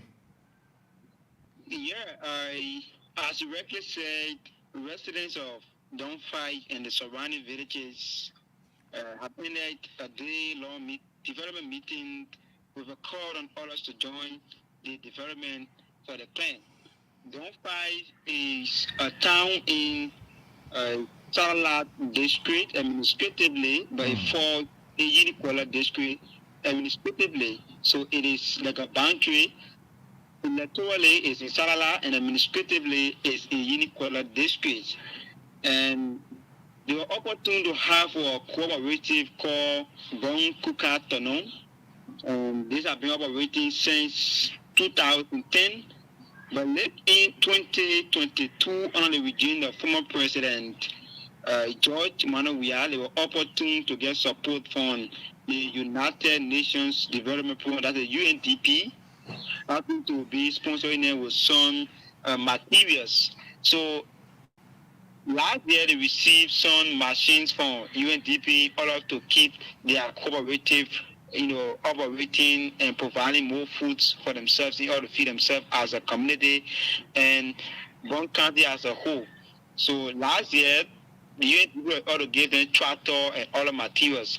And in recent time, they received rice mill machine, they received peanut butter machine, harvesting machine, among others machine that were donated to them by UNDP. So, one part as a community, according to the General Town Chief Qualico, they are involved into multi-purpose agricultural activities. And with the materials received, they cannot stay and use all of those materials alone. So they decide to call other towns and villages in order to identify with them or explain to them about the opportunity that have come to all they can utilize it in making sure they can produce their own food as a community in order to help feed Liberia as a whole. They are cooperative. Do they have their own farm? Yeah, of course, they had their own farm. What? They have a own farm. They had a very big red farm. Somebody last year, they harvested it. And according to the head of the cooperative, Mr. Cody Court, he is also served as the general town chief for that Zoom. He said that last year, the rice they harvested on the farm was the rice in which they were using in recent time when they increase in rice price, when they explained that they were increasing rice price. So they beat the rice from the rice mill machine and they were able to supply the communities, which have been at which the Bon County or Liberia as a whole can able to involve into such activities to feed herself as a country. How many are there? How many members in the cooperative? According to the head of the cooperative, there are about 30, and they have about 15 women that are part of the activities and 16 men in the cooperative. So there are about 30, something close to 31 persons that are in the cooperative and are involved into multi-purpose agricultural activities. So what exactly are they doing right now? After calling on people, what exactly are they going to venture into? Is it cassava farm making or a rice farm, pineapple? What exactly are they going to venture in this time around? They are encouraging other citizens that they call for the development meeting. They call for the 2 towns and villages, which are represented by the Liberia town chiefs and you head, so that they get involved into agricultural activities. And as I said, it is a multiple agricultural activities. So they encourage them to venture into any of those farming activities, be it planting cassava, planting rice. So the people they are they calling them to form part of the cooperative or to be a help to the cooperative to make a big farm? They are encouraging them to form part to help make farm that will support the cooperatives. So it means they are not part of the cooperative. So they only calling them to come and join them to make the farm.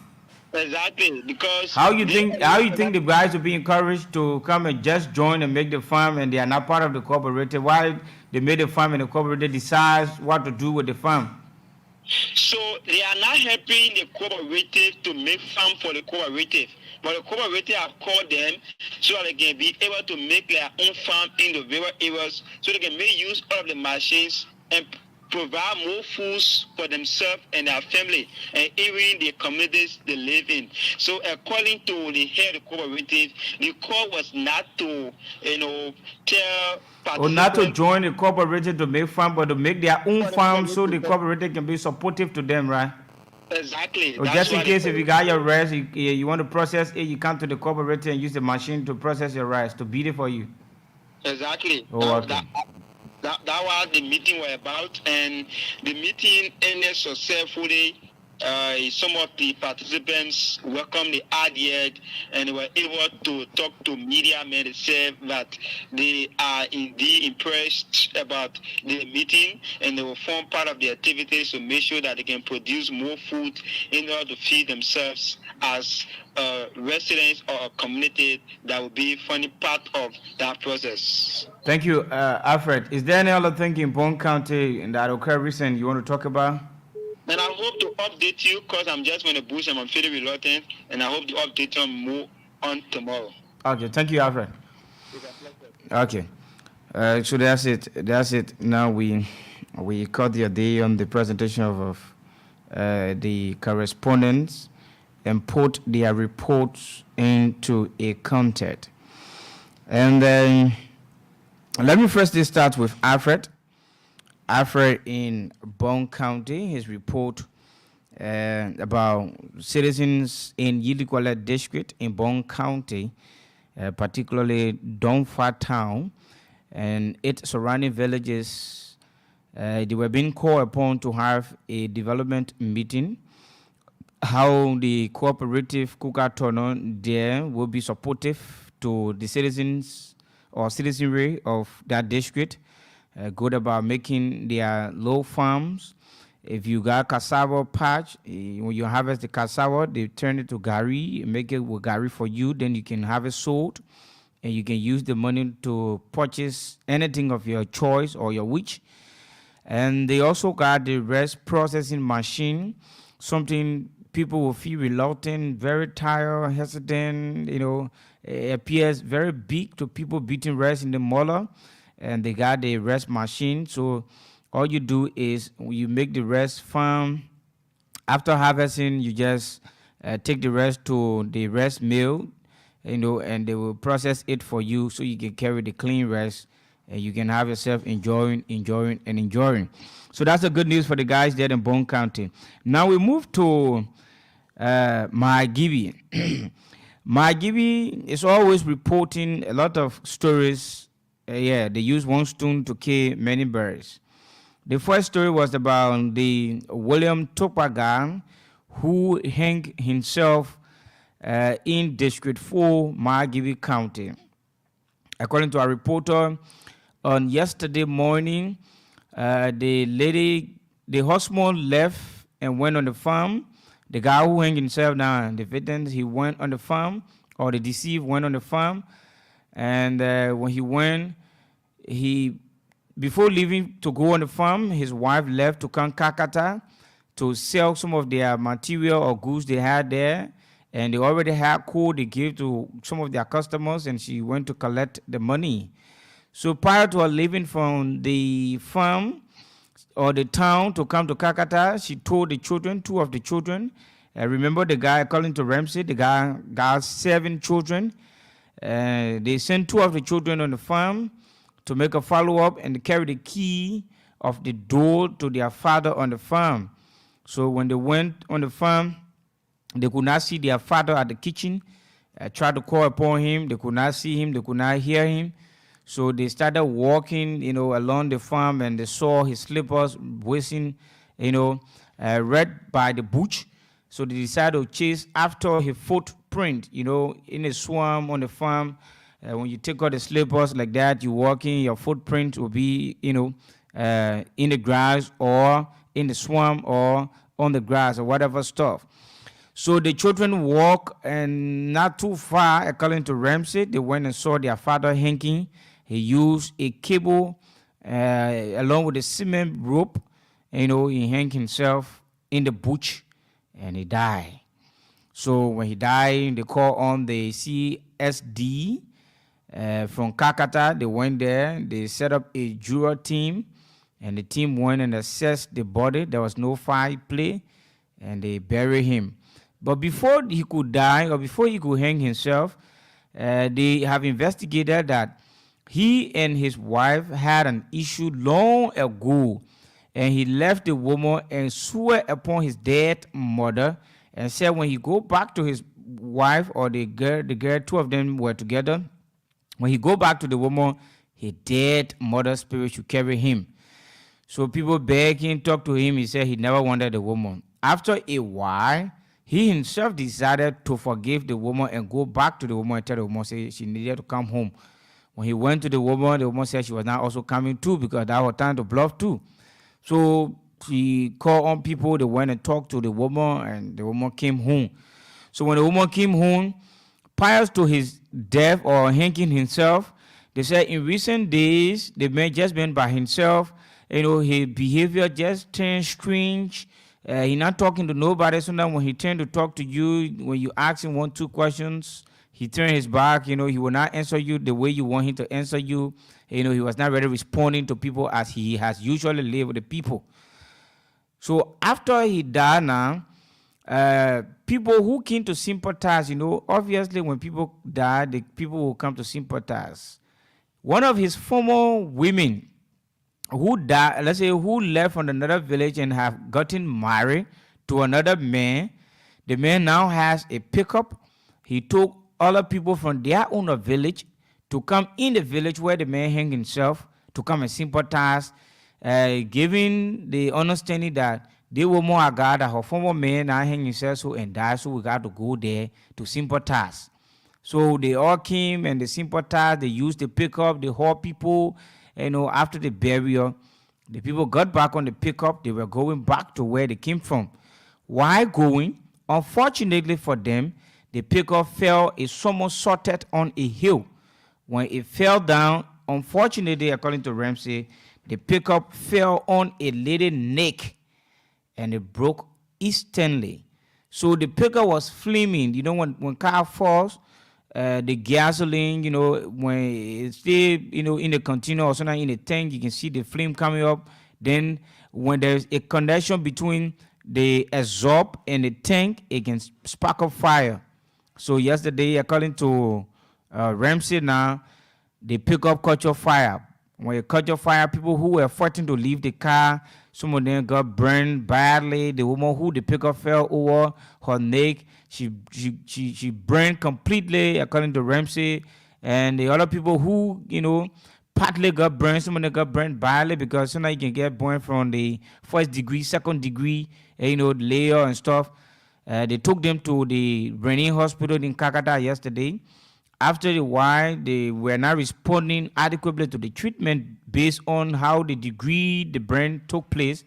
They transferred them to JFK in Monrovia. They are here currently seeking treatment. But according to him, from the report from JFK, bulk of them are badly wounded.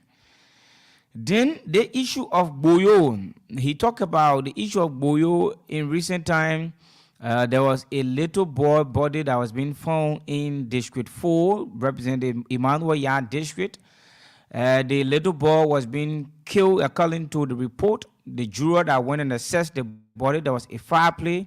So the report says the color of the boy ear, I want to give you the graphic. I want to give you the actual, reports.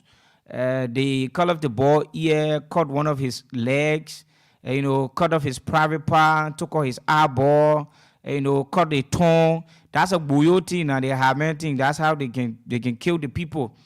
So according to him, they call on surrounding towns and villages to launch investigation. Up to current, they are yet to see who are those that were involved into the issue.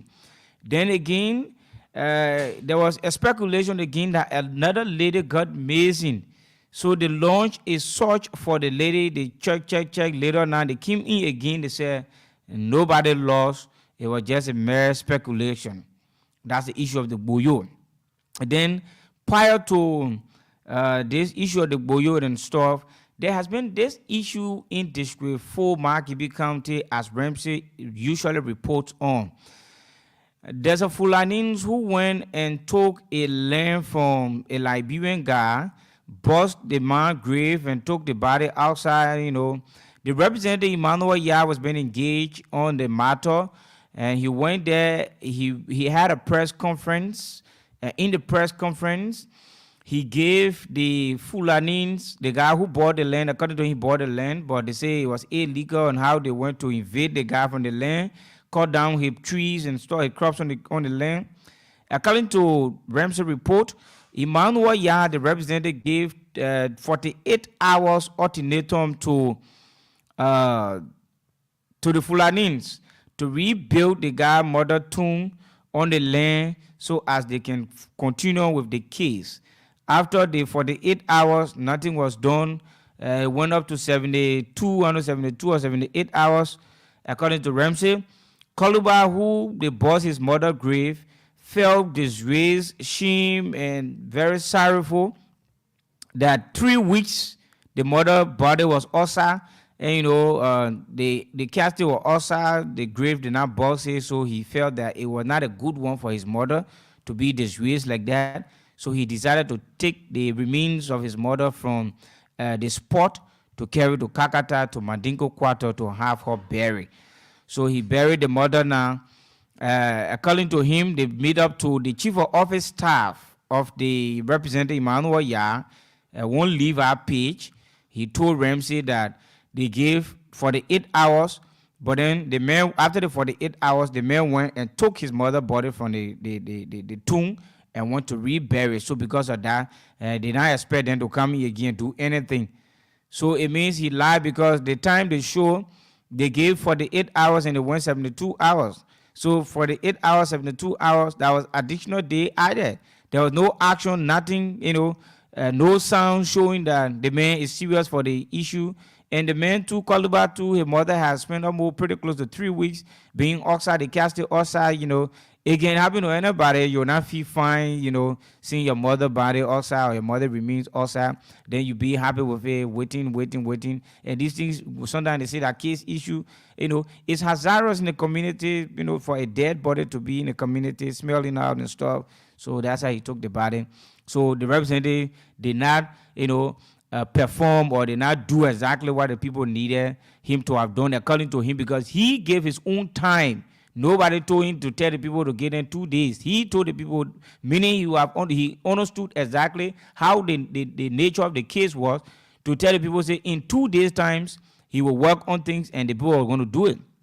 But in the course of 2 days, the people did not do it, and the man was left with no alternative or option but rather to take the man body. So now it's been insinuated or perceived in District 4 that the local authorities who earlier were being threatened by the Ministry of Internal Affairs Deputy Minister Jabate, now the guy who bought the land, the Fulanis who bought the land, that went and gave one cow 25,000 with small beggar rest to the people, is being perceived or alleged that he gave Emmanuel Ya a portion of money and the cow. So Emmanuel Ya not forget about it now. He not in the interest of the people in the district now, but then he going now doing business with people who got money more than the people in the district. So he applies that he's not a friend of a common or poor people, but rather he's going for the interest of the rich people. So now we leave it like that now, go to the line, take few calls. Let's get a reaction on our correspondents across Liberia. Come back, Sam. The film is on. Come back now, then we have the last conversation and zoom it out. 0770 907 907 0770 907 907 0770 907 907. And the issue of drugs again in District 5 reported by Ramsey Simbe, the Deputy Drugs Enforcement Agency officer there, Emmanuel Bill Dennis, is calling on people who got unfinished buildings in that community to either complete the building, or if you can't complete the building, you can pull lock to the building, some of these zing rounds and things. Let's talk to the caller. Hello? Hello? Your name and where you come from? I'm speaking from Bonaparte Rally Community. Let's hear you. My name is Mr. Bill Nana. Go ahead, Bill. Whether it makes you feel bad is the guy who just dug his mother's grave and went and buried his mother. Mm-hmm. So if one tell me the alien that we controlling like royal, this is very many there when you talking to you. Why may it behave that way? So I beg him, please try to contact our library, and send the Robert let him really input into the case. We will be monitor the radio to see what you say. Okay. Okay. Thank you. Thank you. Thank you. Hello? Hello? Hello, your name and where you join us from? I'm calling from the second. But thank you for the topic on discussion. Mm-hmm. For that matter, in Kakata that we are talking about, that case, I think I've been to the court there for, I think about last month plus. I've been following you particular case. Mm-hmm. So what the representative coming back said that why his office coming back to say that why he not do nothing, all the men were wrong to bury that body. The representative is a disgrace to that county. Okay. Let him do the referral thing. Because since last month, that information was passed over. Even if I can say, maybe I'm making mistake the beginning or since last month. Mm-hmm, So mm-hmm. can you let him do the referral thing? Okay. Thank you. Thank you, brother. Thank you. 0770-907-907. Put your calls through. Let's hear you. Hello? How are you? I'm fine. Your name and where you call from? Emmanuel from Intown. Emmanuel from where? Intown, Broad Street. Yeah, let's hear you, Emmanuel. It is very disgraceful for the body. They don't have the right to take their man body and go bury it. Mm-hmm. Yeah, everything be finished. You're forget about that thing. The Oma already died. Let the Oma go rest. Okay. Thank you. Yeah, thank you. Thank you. Okay. 0770-907-907. Let's have you say. I was talking about the drugs issued in District 5 and the Deputy Drugs Enforcement Agency officer, the manual Bill Dennis, calling on people who got unfinished buildings. Either you boss it or you complete it, or you find a means to put the zinc and nail the very entrance of the building so as to people will not have access to the building to continue creating instability in the community. These things are necessary because the community, once the community has been affected by drugs, you will see more children will be affected and they will be influenced by the taking of drugs in the community. Hello? Yes, hello. My name is Marlon. I call you from District 13. Yes. How is District 13? District 13 is school. Let's hear you. Okay, my concern due to the issue of that young man in the mother body. I think the representative not behave well within that district. You should go there and follow that case, let the case be done. Now we're for taking his man remains and bury him. Because it couldn't be smelling within the Okay, thank you. Okay, thank you. Hello? Will you mind going away from your radio, brother? Yeah, better me now? Yeah, hearing you. Go ahead. Yeah, I'm Joe Papa calling from District 13. Most people get in mind by taking money from people, then go against their own brother. That they can happen, man. Surely, that they can happen, man. But that man that judge a kid, I don't know how to call it a judge a kid that go against. That man is a case for him. Okay. All right, thank you. Yeah. So let's take a few calls up to maybe 5:21, 5:21. Then we move on to our next talking point. Hello? 0770-907-907, 0770-907-907. Call and let have you say on the issue this evening. And then afterward, we move on to our next talking point. Hello? Hello? Hello, your name and where you come from? Hello? Hello, you live? Yeah, I'm the one let's talk about according to this reason. Yeah, let's talk. Let's hear you. Yeah, the representative, we remove that body and bury it. Not body. No, the representative buried. No, the representative buried the body. That the man himself, the man who mother passed, that the man buried his mother to a different place. Not the representative. The representative refused. The good thing the man did because the judge said it is very powerful. So. I wanted the guy ready to go out though. All right, thank you. Let's take another person. This person could be the last. Hello. All right, the person is off. So I think we have to cut it like that and move on to our next talking point, Sam. So as to let's take the person. Hello. Hello. Your name, where you call from? Sifon Jeba calling from the estate. Call from where? Yes, pertaining to the guy who mother grade us. Mm-hmm. Government officials and all of security, all of people community fighting. Is our the one. I will also down and punch men and go again. That your full people, group of full people. So you get money, so you get respect for people, man, boy. Yeah, that. All of people sitting there, they talking about full people get money. Yeah, the country, yo. I was the one. Ask people how will you collect? I let me say, how will you collect or wherever I say go from? I will let 3-4 full men down. I only way government, you who in charge of thing will come to the set. That is nonsense. Thank you. Thank you. Hello. Hello. Hello. Hello. Your name is where you call from? Yes, my name is William Toga calling from Congo Town. Yeah, Williams. Let's hear you.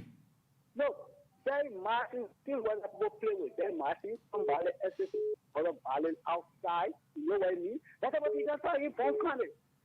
All that students are down there, the corner dog, we eat them 1 minute time. What kind of thing that was in the so? Thank you very much, my brother. Thank you too. Hello?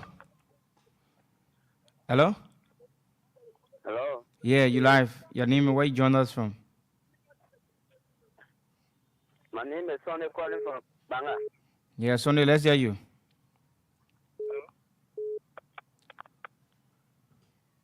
Hello?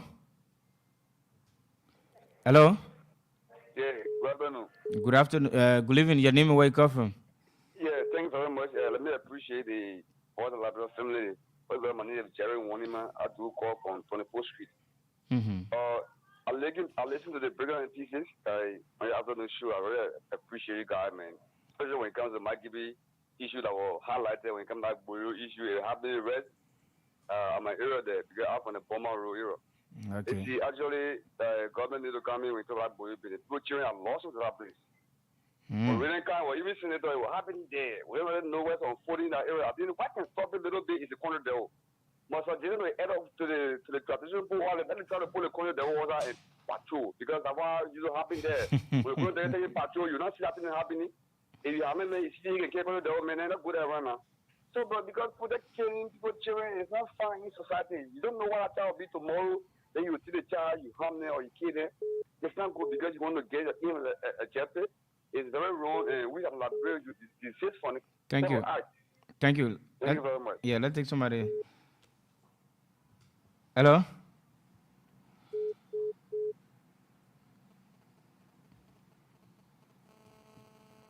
Hello? Hello? Yeah, your name where you come from? Yeah, I just want you to please let us just that story. We all tell you about what the planet did to him. It makes me yourself discouraged, and I do know him, but we'll be sympathy with him. So that's why I just want to tell you. Okay, thank you. Hello? Hello? Hello? Yeah, you live. Let's hear you. Your name and where you join us from?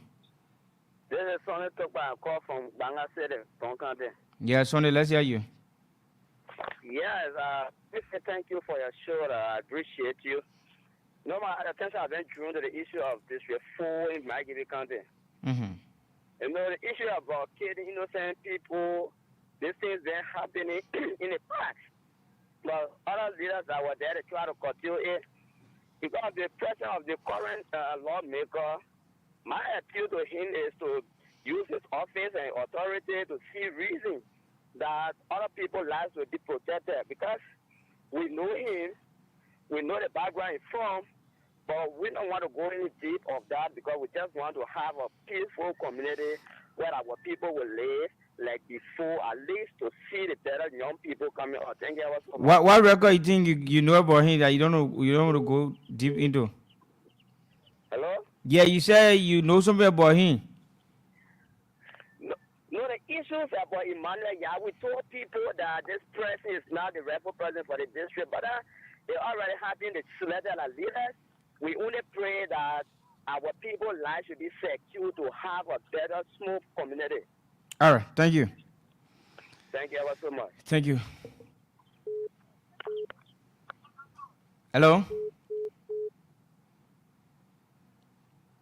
Hello? Is that called live? Hello? Okay. Let's take the last person, Sam, and the person should be the last person. Hello? Hello? Yeah, your name is where you come from? The president and the vice president responsible for the army being in the country. People get just go, oh God, yeah, the country president. Okay, so that's how we love to come to the end. Oh, okay, Sam, so we should take this person. Hello? Hello, my son Joel. How you doing? I'm fine. My mother, Lady Yaga. Thank you for the recognition. This is Lady Yaga for Cloud Town. Come on, do a CC. Yeah, let's hear you. Okay, let me say thank you for the show. You and your co-host, let me, my brother. No host. Going on, how was said here, equal with him. Because we were here killing people doing it 12 years and they were saying it. So anybody die in the country that Waka a human pastor for people to kill them. You understand? Because when they get human pastor over behind as one president, they said to him, he more blood. So they were carrying people to go kill them and die there in the street. Nobody will find anybody say, oh, that person is doing that Waka a poverty, a vice president. That they pay him on part to go sell it abroad. That they do the carry. Thank you, my son, for having me. Thank you, Lily, again. Well, I think we have to take some more calls. Hello? Hello? Yeah, your name and where you call from? I'm called Emmanuel. This is a security store. That woman who accusing the president, it won't get evidence for that. You must please keep that number. We're coming for that number. You brave. All right, thank you.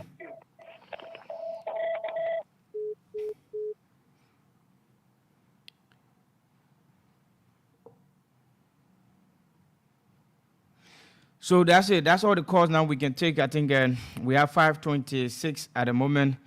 We have to move on. We have to transition to our next talking point.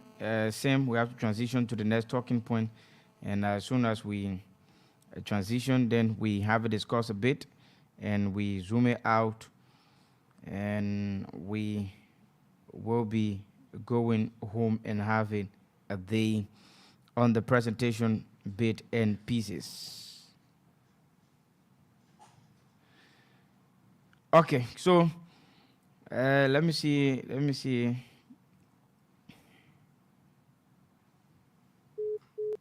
We are not taking calls anymore. So there's this issue, about the CSA Director Joker clarified status of, 40,000 civil servants. And the House of Representatives will summon Josiah Joker. And the communication is here. We got it. And in Petura, we got Deputy Speaker Thomas Fala. We got Representative Frank Safoko. The representative who Sam will say the all Shure. Okay, now let me go through in the House of Representatives. CSA Director Joker clarifies status of 4,000 civil servants, says we are not firing them. Okay, it reads. The Director General of Civil Service Agency, CSA, Josiah Joker, has assured members of the House of Representatives that no civil servant is being fired or dismissed. Despite widespread speculation, instead, Joker detailed a new initiatives aimed at regularizing the status of 40,000 employees identified in a recent payroll audit. Appearing before the House full plenary Tuesday, May 28, 2024, the CSA boss arrived at the audit revealed two groups, 19,600 employees who initiated but did not complete the mandatory personnel action notice, PAN, and 20,400 employees who were placed on the payroll without starting the PAN. Joker attributed these discrepancies to previous administrative oversights. In a statement from the House Press Bureau, the Civil Service Agency Director General disclosed that the agency has launched what he calls Employee Status Regularization Project. The project aims to complete the Personal Action Notice, PAN, process for both groups, ensuring compliance with the human resource policies manual and civil service standing orders. He provided detailed spreadsheets listing the names and employment particulars of the affected employees to the House Committee on Public Account. Director General Joker emphasized that no one has been removed from the payroll due to incomplete plans. The CSA's focus is on legitimizing the employment status of all civil service, civil servants, granting them rightful access to job-related benefits and security. The reform initiative also includes implementing recommendations from the 2022 payroll compliance audit report, salary advance for civil servants, and new measures for credential verification and background checks. The CSA boss mentioned that the effort aligns with the standardization and Remuneration Action Act, which aims to harmonize Liberia's national payroll system. The CSA commitment to transparency and accountability reflects a significant administrative shift, addressing past insufficiencies and safeguarding the rights of civil servants in Liberia. So we run with this very quickly and put it into context, as Sam would regularly say. The Director General Josiah Jokan of the Civil Service Agency is telling the Liberian people that no one has been taken off their job. You know, initially it was being speculated that 40,000 employees were laid out or were out of job. And now he's telling us that they weren't put out of job or fired nor suspended. Now he talks about the statement from the Horse Press Bureau. It speaks about the general closure that the agency has launched with calls Employee Status Regularization Project. They want to regularize the status of employees. It has to do with the personal action notice. The personal action notice, PANs, they will term it to be. They want to ensure that who all are active on job and who are those they regularly can see that are active going to work, to have it different from what they term to be a ghost names, as is being observed in many of the agencies and the ministries and many of the workplaces in government.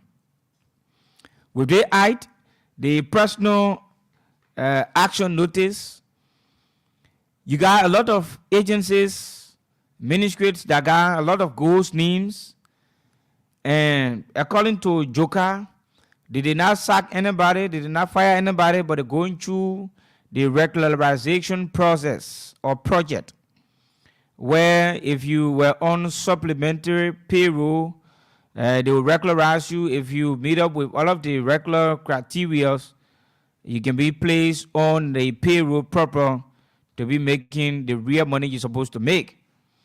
And then according to him again, there are people who were placed on the payroll who did not meet up the requisite criteria or standard for the job. So he said these people too, they are on payroll. So they have to go through the regular process or processes. If they are being qualified, they will be placed on the payroll, or they will be kept on the payroll. And they did not spread out particularly about people who would not be considered or who would not pass the test. Because we will perceive that if you don't pass the test, Josiah Joker will either fire you or they will take you from the payroll. No, he can dismiss anybody. He doesn't have the power No, to. I'm not saying, when I'm saying Josiah Joker, he's the director now. So in every department or agency that responsible for Civil 7, when the list has been given to your agency or your ministry, that these people are not qualified, to serve in the ministry, the next thing to be done will be to terminate that person's service at the ministry.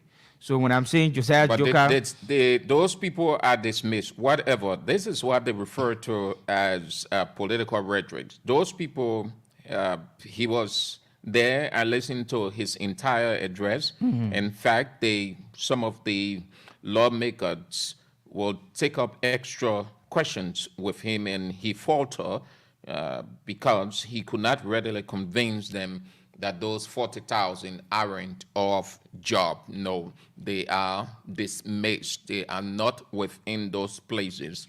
And it's not the end. The entire address did not end readily as any address would. Yeah, as expected. Because the lawmakers, a bulk of them aren't satisfied. There are too many lapses in his presentation with them.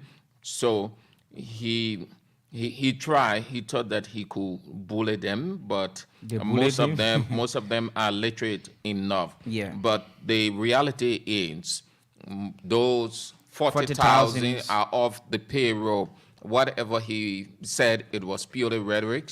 They are dismissed. They are not within those places. They are not available. The politician is clever in presenting whatever the argument, but the reality doesn't exonerate the politician. Those people are dismissed. They are not at those places, whichever way he tries to term it, or he may have said it. If you follow the address, you'll see that he faltered a lot. Facing the legislature or legislators is different from going to the Ministry of Information press conference, where you wine and dine and use all of your institutional might. That place is a different world. You never lie. If you lie, the guys would know. So he faltered. Those people are dismissed. They are not at those places. They were.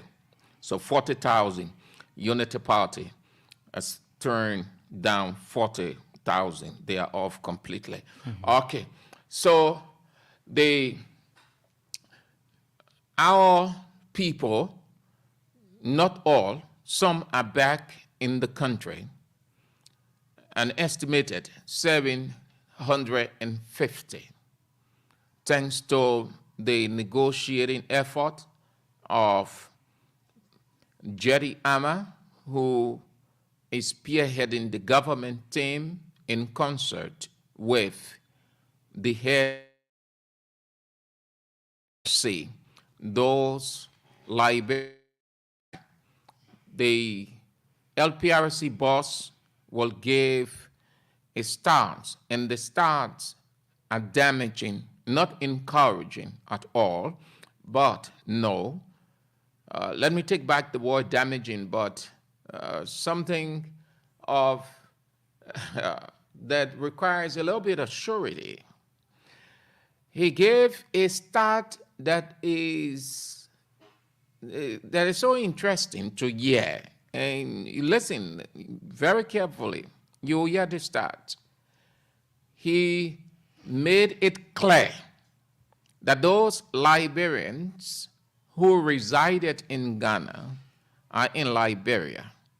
They went through the screening as per their standard, the numbering. He will talk about the condition, the shelters. He will talk about feeding. He will talk about the security and reintegration. Reintegration means to get back into society, to begin your life again. And it goes a couple of ways. The institution can help through information you provide. It goes to tracing. That means they try finding a relative. You can say, I have a relative who lives on Broad Street, around Ducal, and they will do the tracing. The name is provided, and then fortunately for you, they can get to that person, inquire from the person a lot more, and then the information gathered, and you are reconnected. So all of those, it is a long chain, but most importantly, hear what they put out, that 90% of those who came from Ghana, Liberians, are Zogos. That's the first one. Did you hear that? According to LRRC people, those Liberians, 90% who are back in the country after several years of stay in the Bujumbura refugee camp as Zogots. 1, 2. According to LRRC, 15 of those people are what we call in Liberia crazy people. They're crazy people. That means they are out of their mind. There is nothing mentally normal about them. LRRC went further to say, of those who arrived back into Liberia, 16 women are pregnant. 16 are pregnant. 115 are parentless. 115. That means those children have no parent or parents. 115. No parent or parents. 300 with no parents at all. And this is the adults. No parents. They around 15, 14, 13, 20, 25, no parents. That means they don't know their parents. And I do not know how LRRC will arrive at this, that the last two, 115 children, no parents, 300, no parents, but that's what they start, or the information they put out today. That 90% of those Liberians back from Ghana are Zogos. Not a good characterization. No. That 15 of them are crazy. 16 women pregnant. 115 children, no parents. 300 boys, girls, no parents. That what LRRC has said.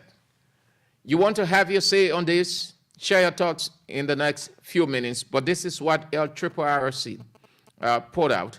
90%, according to them, of those who have come from Ghana are Zogots, 15 crazy people, 16 pregnant women, 115 children, no parents, 300 no parents, 0770 907 907, 0776 36 40 45, 0886 673 922, as quickly as we can, and then that will be doing it for the day. What do you make of LRRC stats? Call these three numbers. For those of you using Lone Star, 0886 673 922. The Cellcom, 0776 36 40 45, 0770 907 907. Hello. Hello. Your name and where you call from? My name is Lawrence, the one I call from Kakata area. What do you make of LRRC stats? It's quite pathetic, my brother. We are still going through the negativities of the 1990 war. And those who brought the war, some of their ministers, some were presidents, and the family are enjoying today. Look at the South, look at the list. Not the President Zobo. That's what LRRC said. The government has to go through additional, expenses to put those guys to school or what. I mean, it's quite pathetic. Yeah, if it is true, it is a concerning situation, and one that the government will have to grapple with. Then we need to see the family of some of these guys working around us here. President Johnson is here. I'm sure somebody may say, I'm going the other way. Just Bode is here. They need to contribute. So this kind of a huge expense the government has to go through. My brother, thank you, man. Let me give you a call to chance, man. Thank you for calling. Hello. 0770 907 907 0886 673 922 0776 36 40 45. Hello. Good afternoon, sir. Your name and where you call from?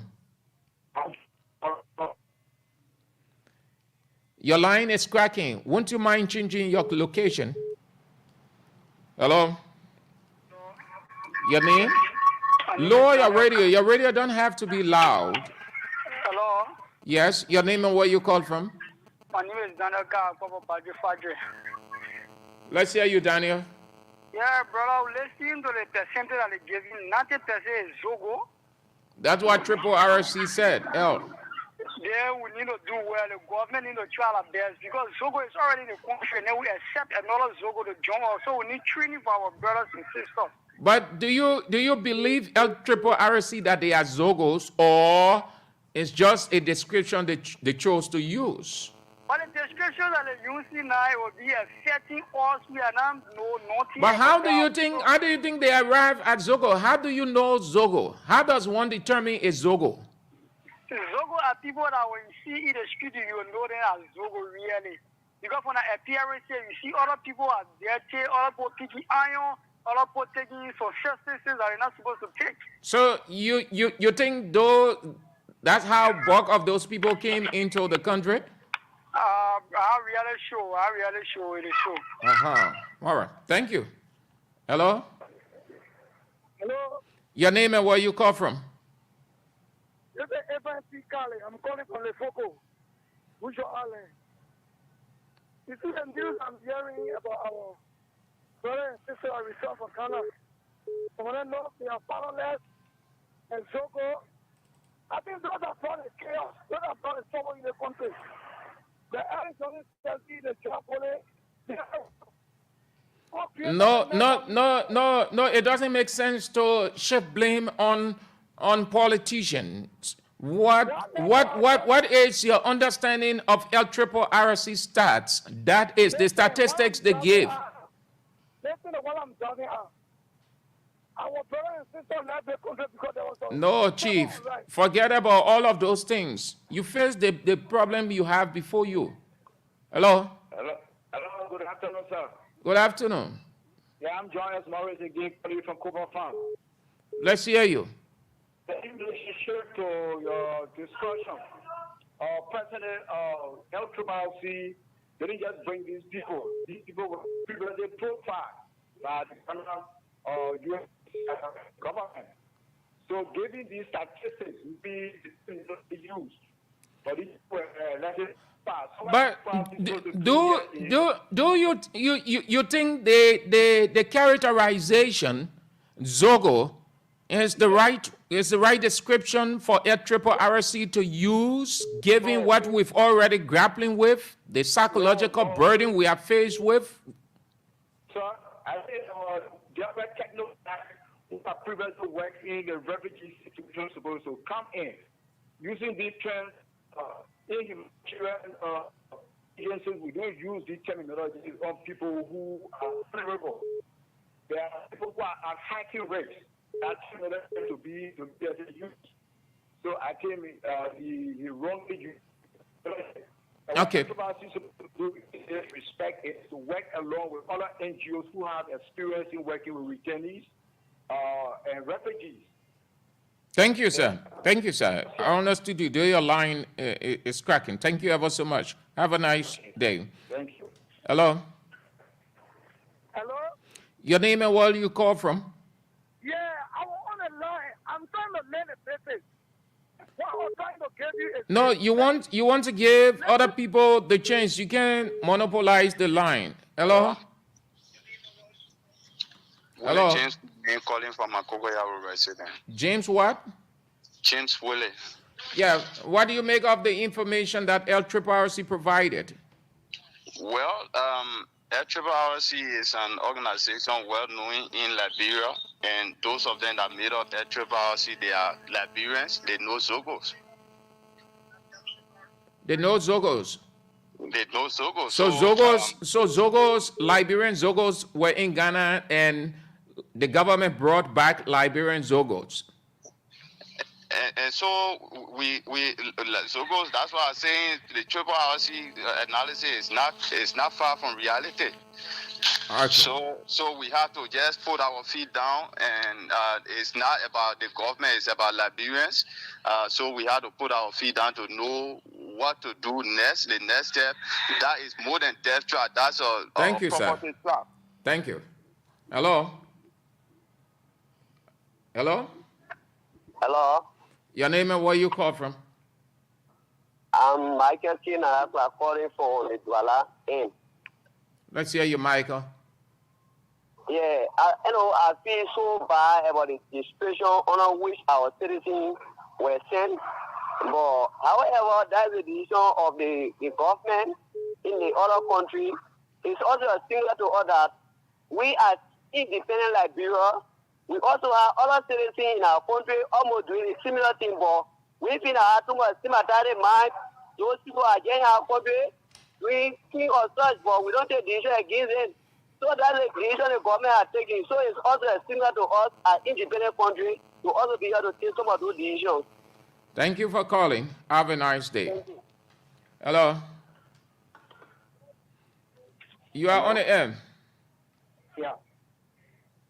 I'm Joseph Tunde calling from Australia. Let's hear you, Joseph.